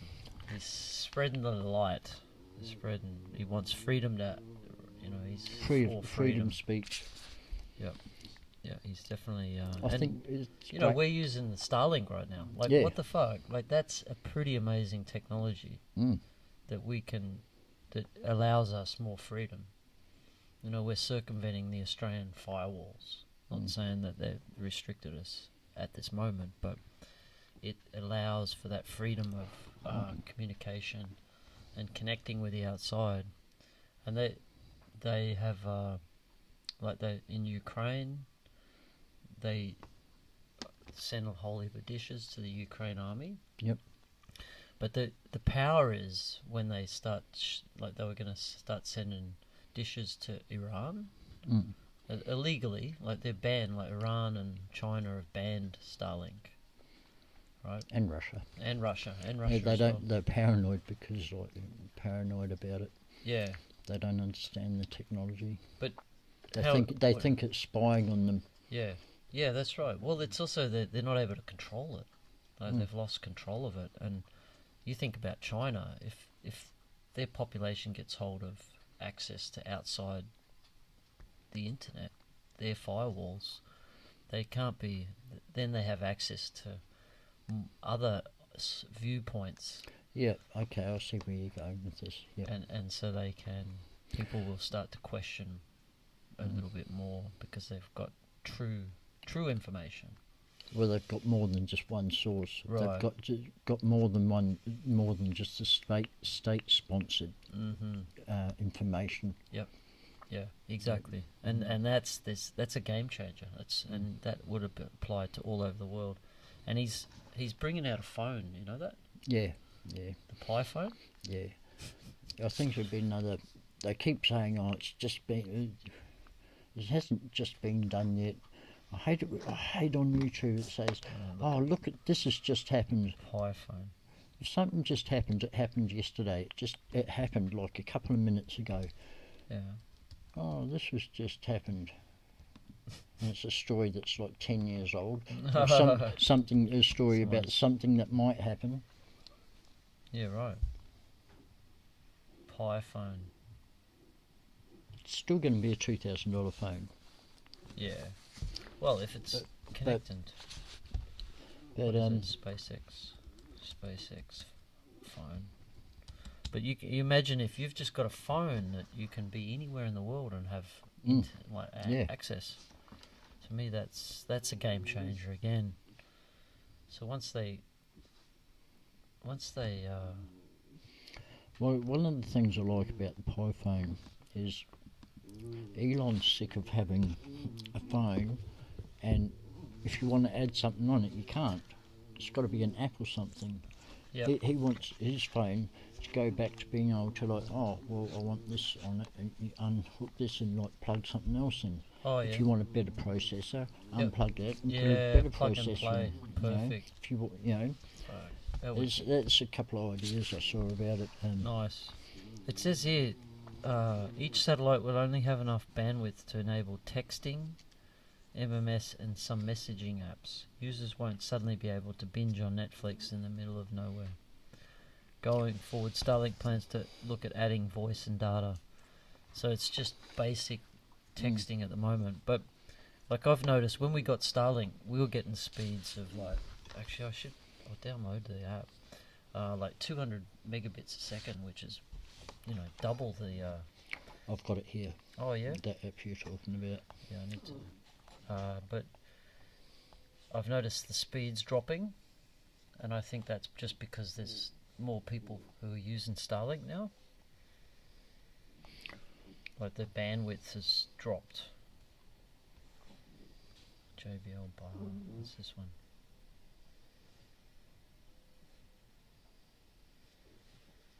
Yeah, so, but they'll keep launching satellites.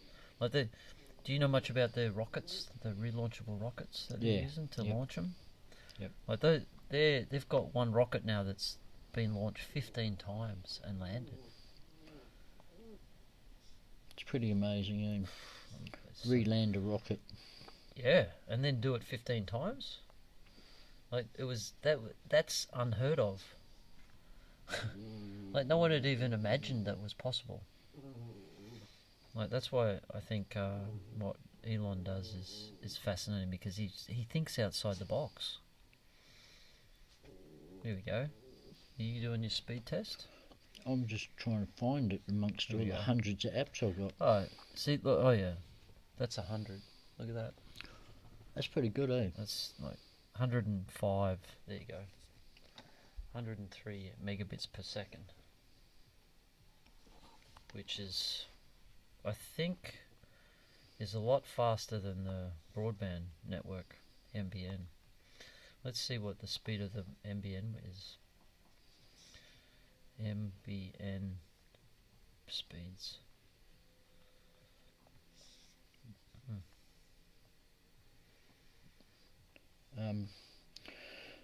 So the speed test on here is oh, there you go. Yeah. Look at this. There's different tiers of the NBN, Mm. and the highest one is 100.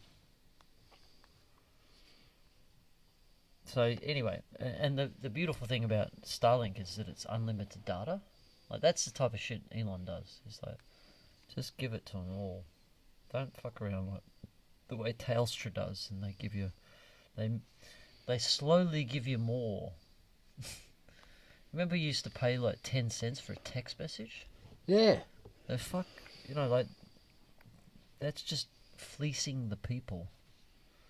They could have just come out and gave free text messages, free phone calls, and that's why I love what Elon does is he offers a product that's good price, $150 a month, and you're getting unlimited data. Yeah, the upload on the Starlink isn't that quick, eh? What's it say? How do you do that? Statistics.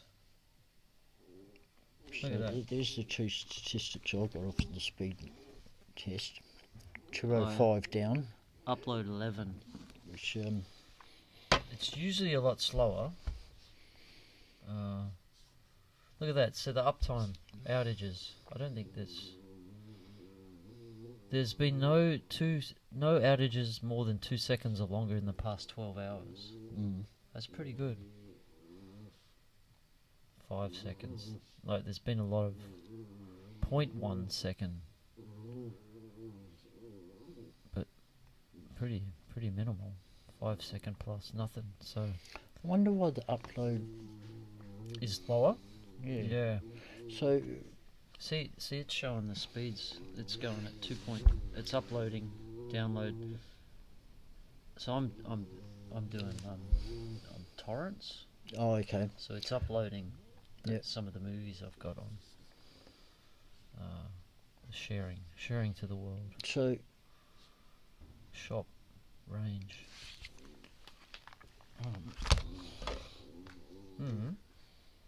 Cool. I'm just wondering if potential listeners, can they hear us properly live? Yes. Or do they have to download? Because upload. Oh. No, they're downloading to hear. Yes, but for us, for our message to get out, is it going out quickly? Yeah. So check this out.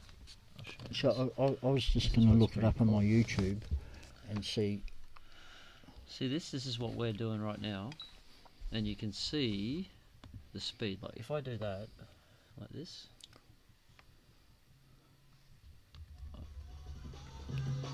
That was me before. So it's not live. So how long does it take me to move? So I'm thinking maybe the podcast might be work better and be more enjoyable for the listeners. Yeah. If maybe you didn't have your torrents running. Oh, it's seeming pretty quick. Like I'm just see when, because that's me there. I'm sitting like that right now. Wave your hands. There you go. 11 seconds. Well, you're timing. Nice. Yeah, so that's pretty good. 11 seconds to go around the world. And so it's pretty much live.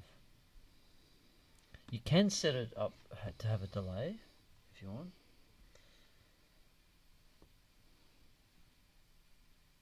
Yeah, so I think there's enough bandwidth to upload a few things. But yeah, we should look at what sort of upload speeds do you need? Yeah. So much to learn. I'm going back to my storage tomorrow. Yeah. I didn't get much today because today was get petrol and get water and a couple other bulky items. Tomorrow I'm bringing all my electrical bloody wires and shit back because I'm sick of this here not being very long, and I've got extra microphones and headphones so we can hook up extra people and sort these wires out. This is so annoying, this thing here. Yeah. Get it set up better. Yeah.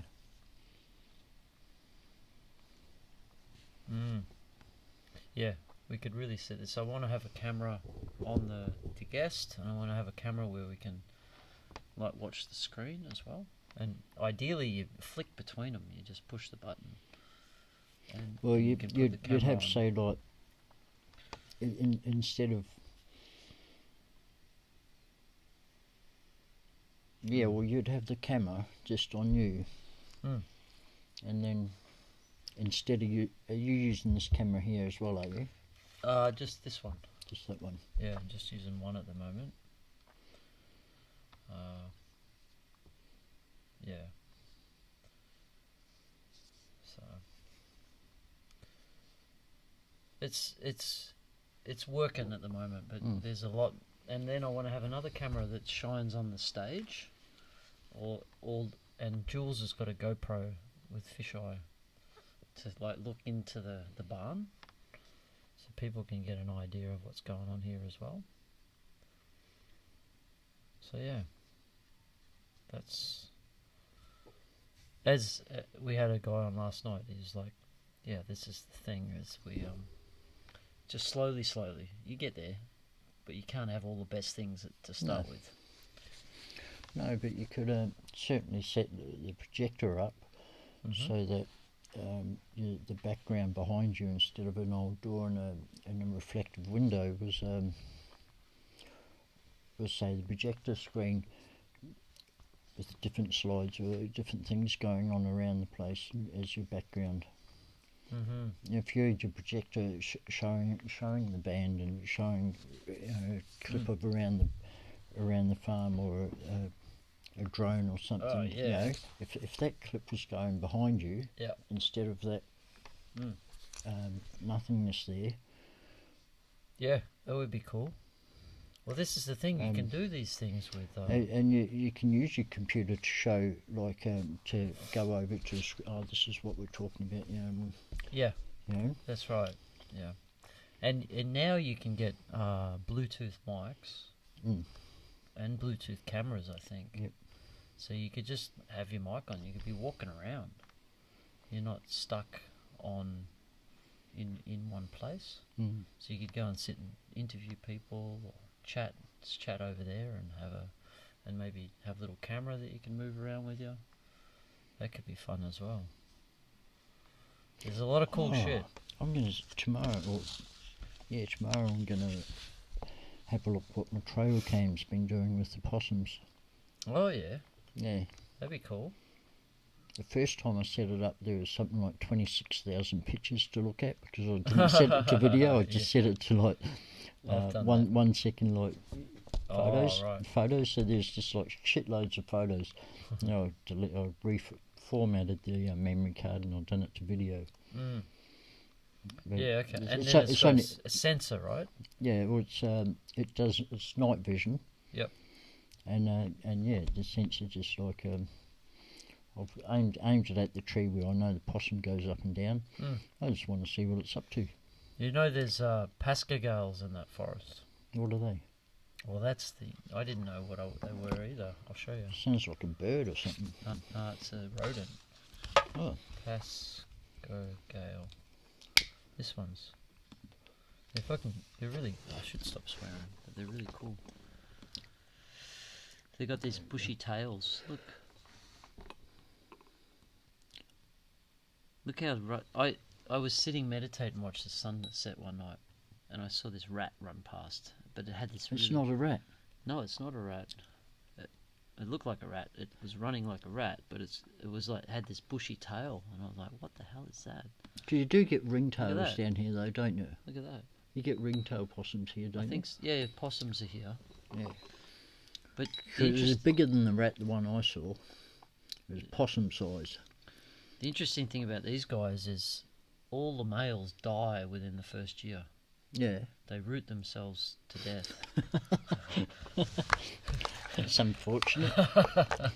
Well, it could be. Maybe they have a really good life. I don't know. But they basically die early. They don't last long.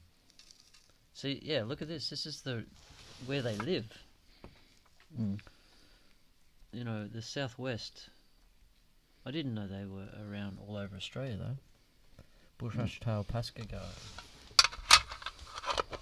Yeah, there you go. There's a scale.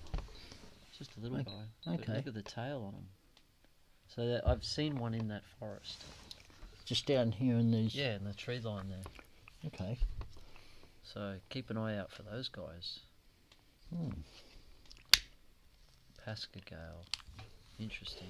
But you imagine how many marsupials are in that little forest that you just have no idea they're there. Yep. You know, like that day we were walking across the field that night and you saw those frogs. Right. And I never see them. No. But I never look for them. Yeah, that's it.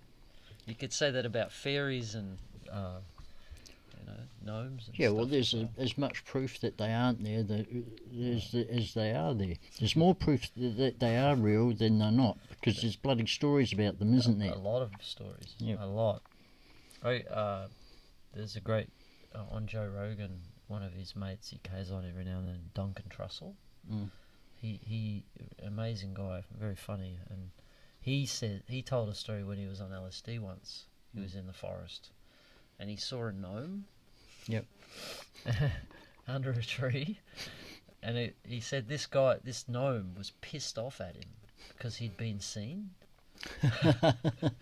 He just was just like irritated that some human had seen him, and it's because I guess because he was on LSD. His senses were more attuned, so he was more likely to spot it. Have you had DMT much? Just a couple of times. Yeah. I had one big journey, but I've had a couple of joints, and that's quite a nice way to do it. Like, it's a really powerful, it's a beautiful substance. And like, of course I don't use needles. I haven't used needles for a lot of years now. But I'm fairly certain it was about 2009. 2009. So I was living up in Clarkson, and I knew a guy that was making DMT, and I tried smoking it. I didn't really like it. Didn't like the buzz at all. And then I said, "Well, how much can you shoot it up?" And he said, "Oh." So he done a bit of research into it. He got back to me about 3 or 4 weeks later and gave me the exact amount that you could do it with. And it was really, really intense. He had to stay with me and talk me through it, because my heart like stopped, just slowly stopped. But he talked me through it, and he said, and he's like, and now you're gonna, your heart's gonna start beating back up again. You'll be okay. And he talked me through it. But I saw that clown that people say, everyone sees a clown or something sitting in the middle of it, like it fully symmetrical, fucking somewhere. There was just all exact shapes, and there's just like a clown sitting there with his arms folded. Well, you saw the clown. That's what. Well, not a clown, a being, not a clown like a big smiley face or anything, just like some sort of being. Yep. And it was really like, I like going deep in acid. Like I like it when on acid. I like it when the world disappears and I can fully explore my subconscious. I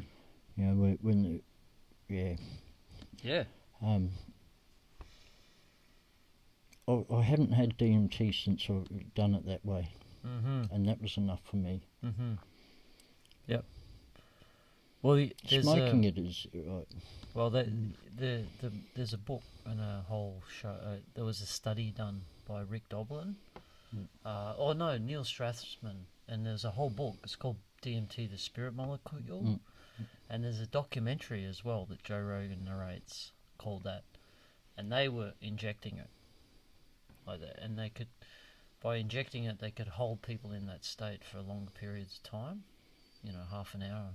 I don't know, I can't remember the exact times. When I shot it, the stones, I was good after 20 minutes like everyone else. Like a typical DMT stone is about 20 to 30 minutes. That's one of the good sides of it, I guess. I liked the short actingness of it. Yeah, it's okay, it's going to be over soon. It's okay, it's going to be over soon. Exactly. Yeah, that's true. Yeah, it's a wonderful compound, and it's amazing that it was only discovered, or like no one really knew about DMT until the last 30 or 40 years. Yeah, well, I only heard of it like 15 years ago or something. But it's in so many plants. It's available in. It's Yeah, like well, Mother Nature I grows thought it I in thought everything. yeah, I thought it was only in one plant, but No, yeah, I did it's- see something on YouTube a little while ago about it No, being no, all like over the place. hundreds and hundreds, like thousands of plants. In that psychedelic book, they talk. There's reeds. These reeds. This one. Yeah, that's a really good book. If you ever want to, that's the Bible. That will blow your mind with the amount of stuff in it. So get it. I'll have to look at it during the day because I haven't got my reading glasses on. Okay. It's amazing. That's why I sit it there for people to be able to read it. Yeah, really, really powerful book because it talks about all the past cultures and their use of psychedelic plants. Yep. And basically every culture used the psychedelics for spiritual growth, bringing the communities and the people together. Yeah. Like cannabis was used for thousands of years in cultures. So yeah, we've been taught something. The nuns used to sell it in the 1900s. Weed. Did they? Yeah. Really? Yeah. Cool. In Australia, there's some story about that. Yeah. Yeah. It was early medicinal. 1900s. Yeah. There's nothing wrong with it. Yeah, nothing wrong with it. It's weed only became values to the world. Weed became bad after alcohol prohibition in America. That's it. Yep. Yeah, this is the story Joe Rogan talks about. Is that they also, some guy invented it was called a decorticator, and it takes the cores out of the hemp. And it was a machine that did it. Yep. In the past, they'd do it by hand, and this machine was going to revolutionize hemp production in the US, like all over the world, and that was going to compete with the paper industry, who was pretty much all the paper industry, the plantations was owned by William Holt, who was a multi-billionaire who owned all the newspapers, and so the story is that they deliberately demonized it and got hemp banned as well as cannabis at the same time. Yep. Like, there's no reason to get hemp banned. Joe Rogan's awesome, eh? I watch a lot of his shows. Yep. Yeah, I learned, I was on a podcasting bender with him for many years, and he really opened my eyes and taught me a lot, like with the guests that he had. Like, if it wouldn't be for Joe, I wouldn't have got to where I'm at now, because he was really shining a light. I only discovered him about 12 months ago. Okay. Yeah, right. Yeah. Well, you got a lot of episodes to watch. Yeah. There's like. That's why I've got a TV in my tent. Yeah. That's why I put up with my. Actually, the generator's going really well now because I've put it in the hill. Did I show you how I put it in the hill? No. On a pallet, surrounded it by rocks and put some soundproof. You can hardly hear it. Nice. You used to be able to hear it just walking past my camp. You can't now. You've got to try to hear it. Yeah. And you won't hear it until just before the hill. Yeah. The concrete hill. Yeah, cool. That's a good idea. Yeah, I should do that with our Jenny as well. Just put some sandbags around it, or just put some around the front of it. Yeah, it's a good idea.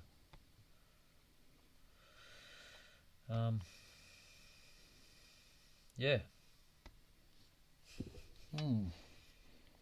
Passwords. I tell you what, when I'm the leader of the free world, I'll be removing all passwords. You know what my password is? Pass fucking word. Yeah, mine's a variation on that. Yeah, I've got a few different variations of it, and the stupid they always say, "Oh, you've got to update your passwords." It's like, get fucked, I can't remember it. Yeah. Well, we'll remember it for you, and then you go to use it, and it's not there. It's like, fuck. Yeah, I know. Correct. It's the bane of so many people's lives, and I feel like it doesn't need to be quite so like that, I like it. I do like our iPhone though.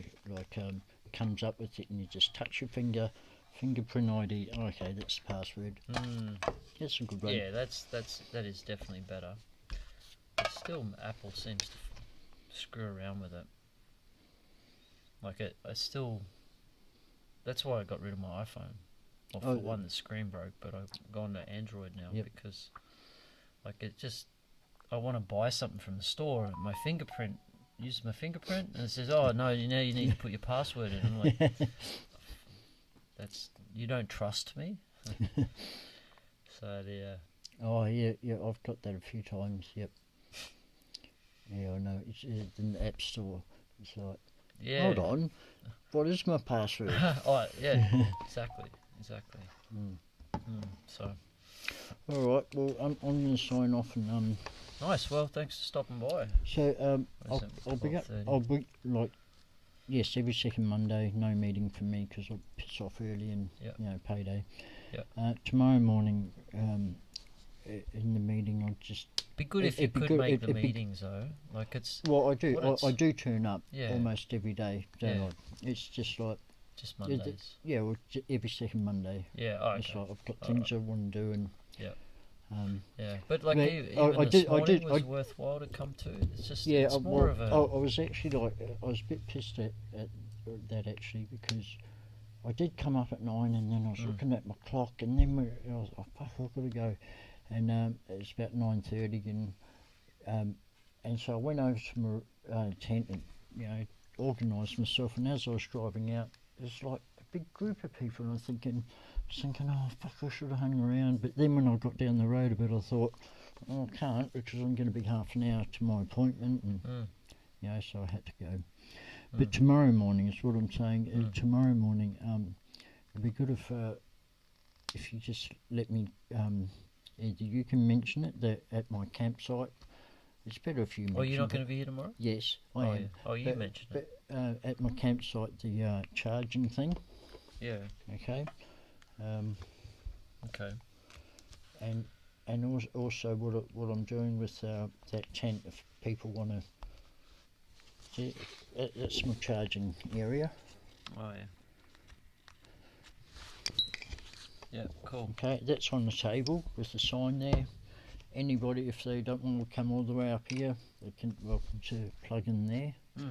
And then also the tent for growing vegetables. Vegetables? That word there. Hydroponically. Like I've got nutrients and the nutrients are cheap. I'm growing tomatoes. And when I change my nutrient out, other people can use that nutrient to grow their own stuff. Yep. Get a little garden happening down there. Sounds good. And nice. And I'd like to carry on organising the tents as cheap accommodation for people. Yeah. But we'll talk about that later. Yeah, we can get. And if you want to help with some of these bell tents set up.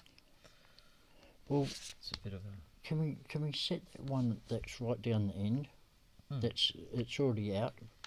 Do you know the one I'm talking about? Down on the pallets, down where Z normally parks. Yeah. There's one on the ground there. Pallets. No, a bell tent. Just sitting on the ground. Yeah, on the it's on your pallets. Oh, it's not set up. It's not set up. So how do we grab that? Yeah. Okay. Yeah. We can. So why don't we put that one up? Sure. And then that'll. Sounds good. How many people you need to put it up? Oh, the more the merrier. If you had 4 people, you could get it done pretty quick.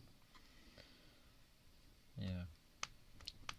If we had 20 people, it'd be too much, wouldn't it?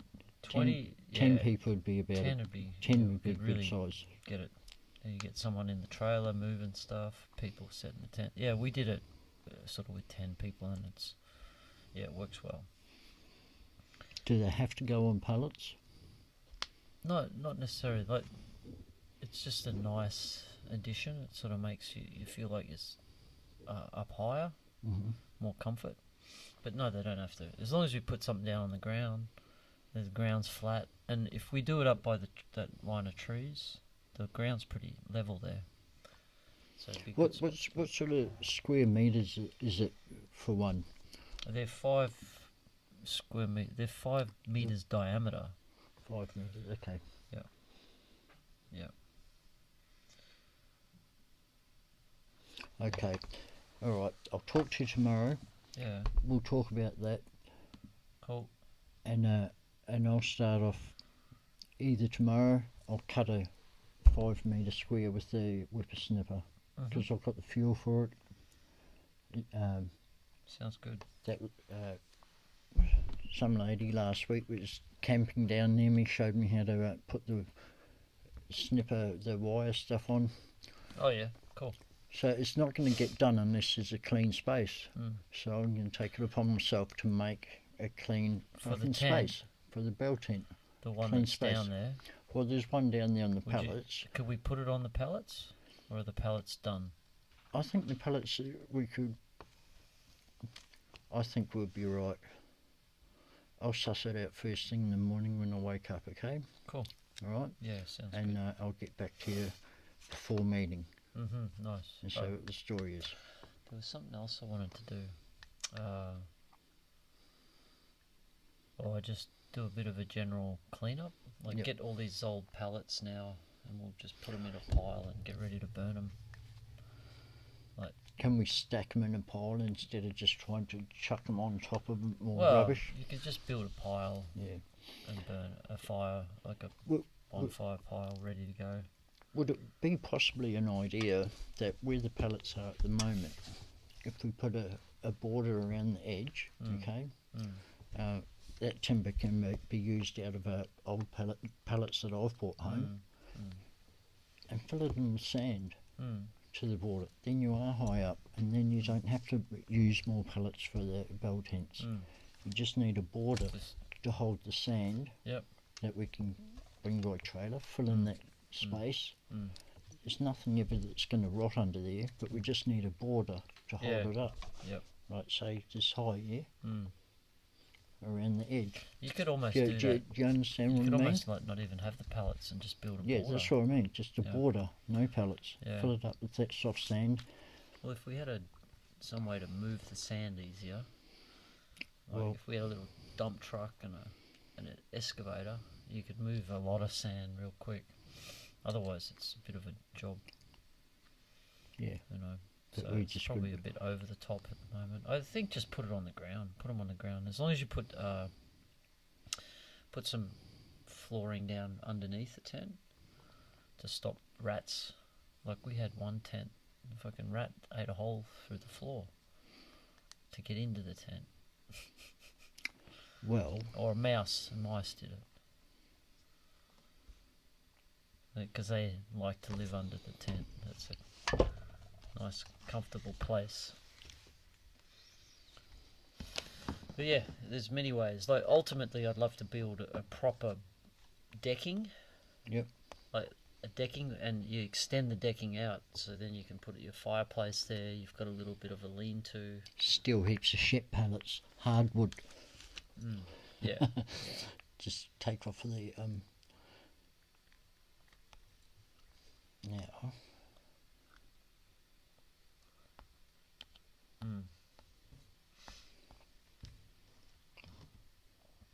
Alright, well that's probably enough podcasting tonight anyway.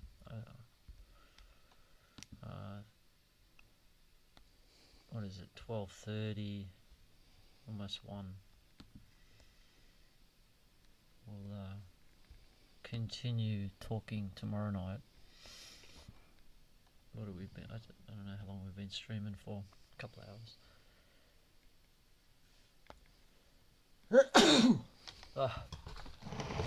Maybe I'll Right, talk see to these on that. here? What are There's they? two of Rat them. sack. Oh, those No, sound things. the I don't sonic know. thing. You reckon they work? Yeah, rodents don't come in my tent. It's interesting. I haven't heard the rats in here for a while. They've seemed to have. I haven't heard them, but I haven't been up here at night time. Yeah, I haven't noticed them. There was a lot. Usually at this time of night, they were like going crazy. Mad. Yeah, so they must have disappeared.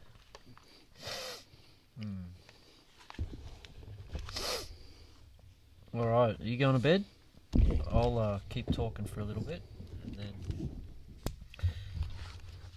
it just said here that I'm just checking the YouTube stream. It says that we need to increase the stream rate, which is what you were saying. Stop your downloads. Yeah. Because your downloads do affect your uploads. Because yes, you to get those torrents, you've still got to give back to the community. They try to say, oh yeah, you should have your torrents open to everyone else so they can get off you. I never used to do that. I let everybody else donate. Yeah. I'd never. I'd have my uploads at like one, maybe allowed to upload it at once, and it would be something that's really unpopular. Yeah. But yeah, yeah. Okay. All right. Well. Because you're sending what you've downloaded, your torrents, that's being sent back to the system to other people at the moment, isn't it? Yeah. Yeah. Yeah. You got to turn that off. Well. Or just stop that upload and download while you do your podcast. Yeah. Yep. Because people use that bandwidth to have a better background or something. Yeah, I'll have a look at it now and see what I can find. I'll talk to you tomorrow. Alright, Shorts. Good chatting. Yeah.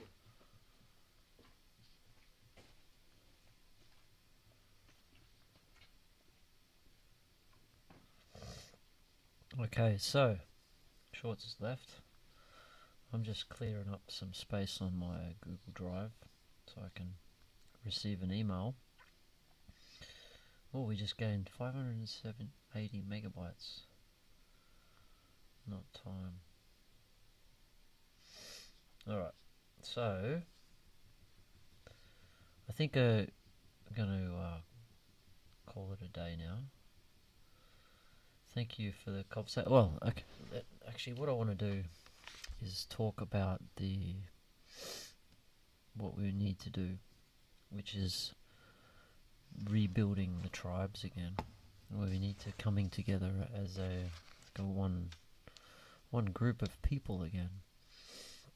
I feel that we've reached this point in our society that is like I feel like in a lot of ways our society is failing. Like it's failing in a way because it's not supporting the people. The people are in like dire straits. There's so much mental health there's such a mental health crisis. There's people are lost. They're lonely. They're what was the word? I saw a video the other day talking about they're disenfranchised. They've lost hope.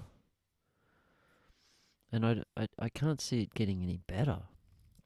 Because this is like the last maybe 10 years ago, like we were at our optimum. Things were the economic, probably before 2007, before that first financial crisis, everything was hunky-dory, everything was beautiful. And then that first financial crisis was a bit of a shock. And now we're experiencing, I feel, a result of the response to that financial crisis, which was, let's print money. So printing money creates inflation. And now we're finding that the type of inflation is, they call it stagflation. So stagflation is where the stuff you want goes up in price. The stuff you don't want doesn't go up in price. So the things that you do want are your cars, and at the moment the demand is for caravans. So things that I believe allow people their freedom. And there's a huge movement in Australia to being mobile now, to being able to travel the country and go and camp wherever you like. So that stagflation, the cost of cars, caravans went up. But now you're seeing also food costs, the price of fuel, like everything is connected to the price of gasoline. And you think about the amount of trucking required to move goods and services around Australia, it's huge. So the costs are going up substantially and very quickly. And that's putting a lot of pressure on the system, and that those pressures will only increase. So really, like, the optimum Western societal system, maybe you say it reached its peak 10 years ago. But 10 years ago, yeah, there was still so much mental health problems. Like, what the fuck? We've got kids on ADHD medicines now. It's just normal. Got a kid here who, he was talking about his medicine. He's run out of medicine. He's like a 12-year-old kid. And to be honest, he seems pretty normal to me. He shouldn't be on any sort of ADHD medicine. But he's even got to the point now where he can't sleep without his medicine. And I talk about programming people to rely on something to find their harmony and their vibe. With, like, they've been taught that they need to have some sort of pharmaceutical drug to be normal, to be healthy. There's something very wrong with that, to me, in my book. And then the list goes on. I could talk about the woes of the world and the woes of the system. And don't get me wrong, I love the Western system because it is a freedom-based system. And I believe the system was designed to be free, where people can choose and move and be wherever they want to be. Like, that is, it seems like, and we're told that the Western system is the best system there is, like the capitalistic model, social system. And I do see that, like, freedom, anything that gives its people as much freedom as, like, way more freedom than the other system, yeah, then that's of advantage. But what we have to do is we have to keep improving the system with the intention of looking after the people. And I feel capitalism has reached a point where looking after the people has got lost. And that even applies to socialism as well. Like, I feel like, what are we trying to do? Do we give people handouts so they can stay at home and watch TV? Or should we give handouts that encourage people to explore the world and find their passion? Like, we have to re-evaluate what are our priorities of a system. Do we want to be wealthy? Does everyone want to have their own car? Is that necessary? For me, abundance is our God-given right. Like, we all can live in abundance. There's plenty to go around on this planet. Plenty to go around.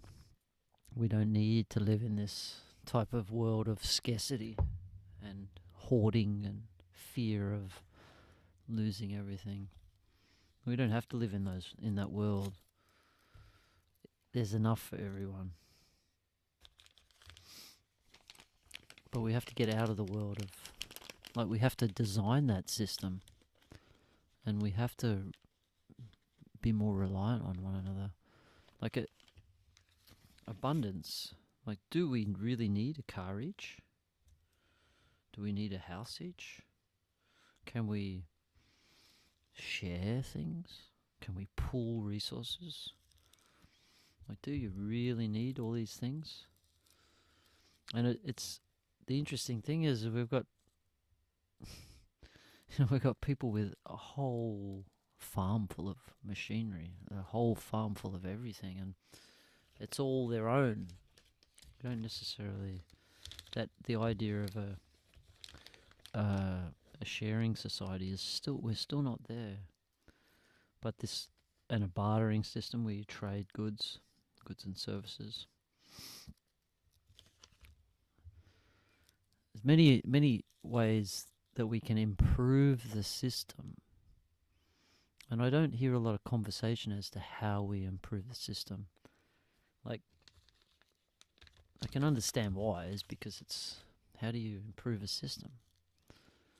Like, we're told that the model we're in is the best system, there's no better way. So why would you even think about trying to improve it?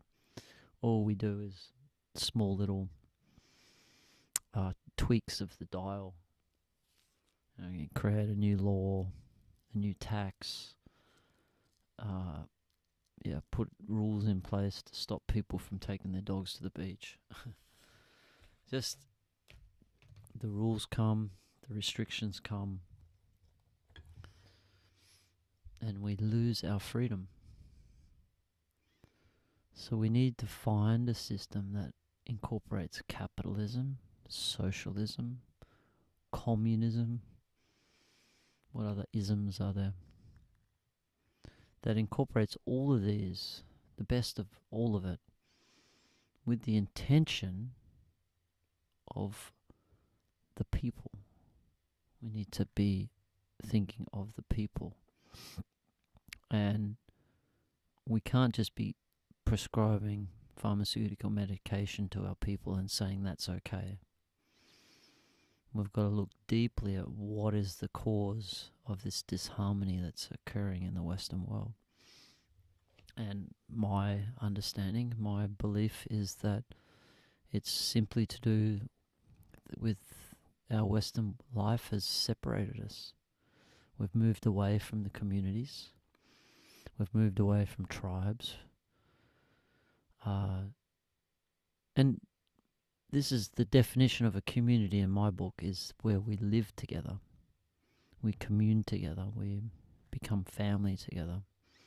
And that's, to me, is a true community. Like, you can have community friends. You're part of the cricket club and you go and hang out with each other once a week or go to training.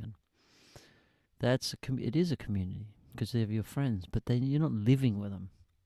It's a whole different kettle of fish.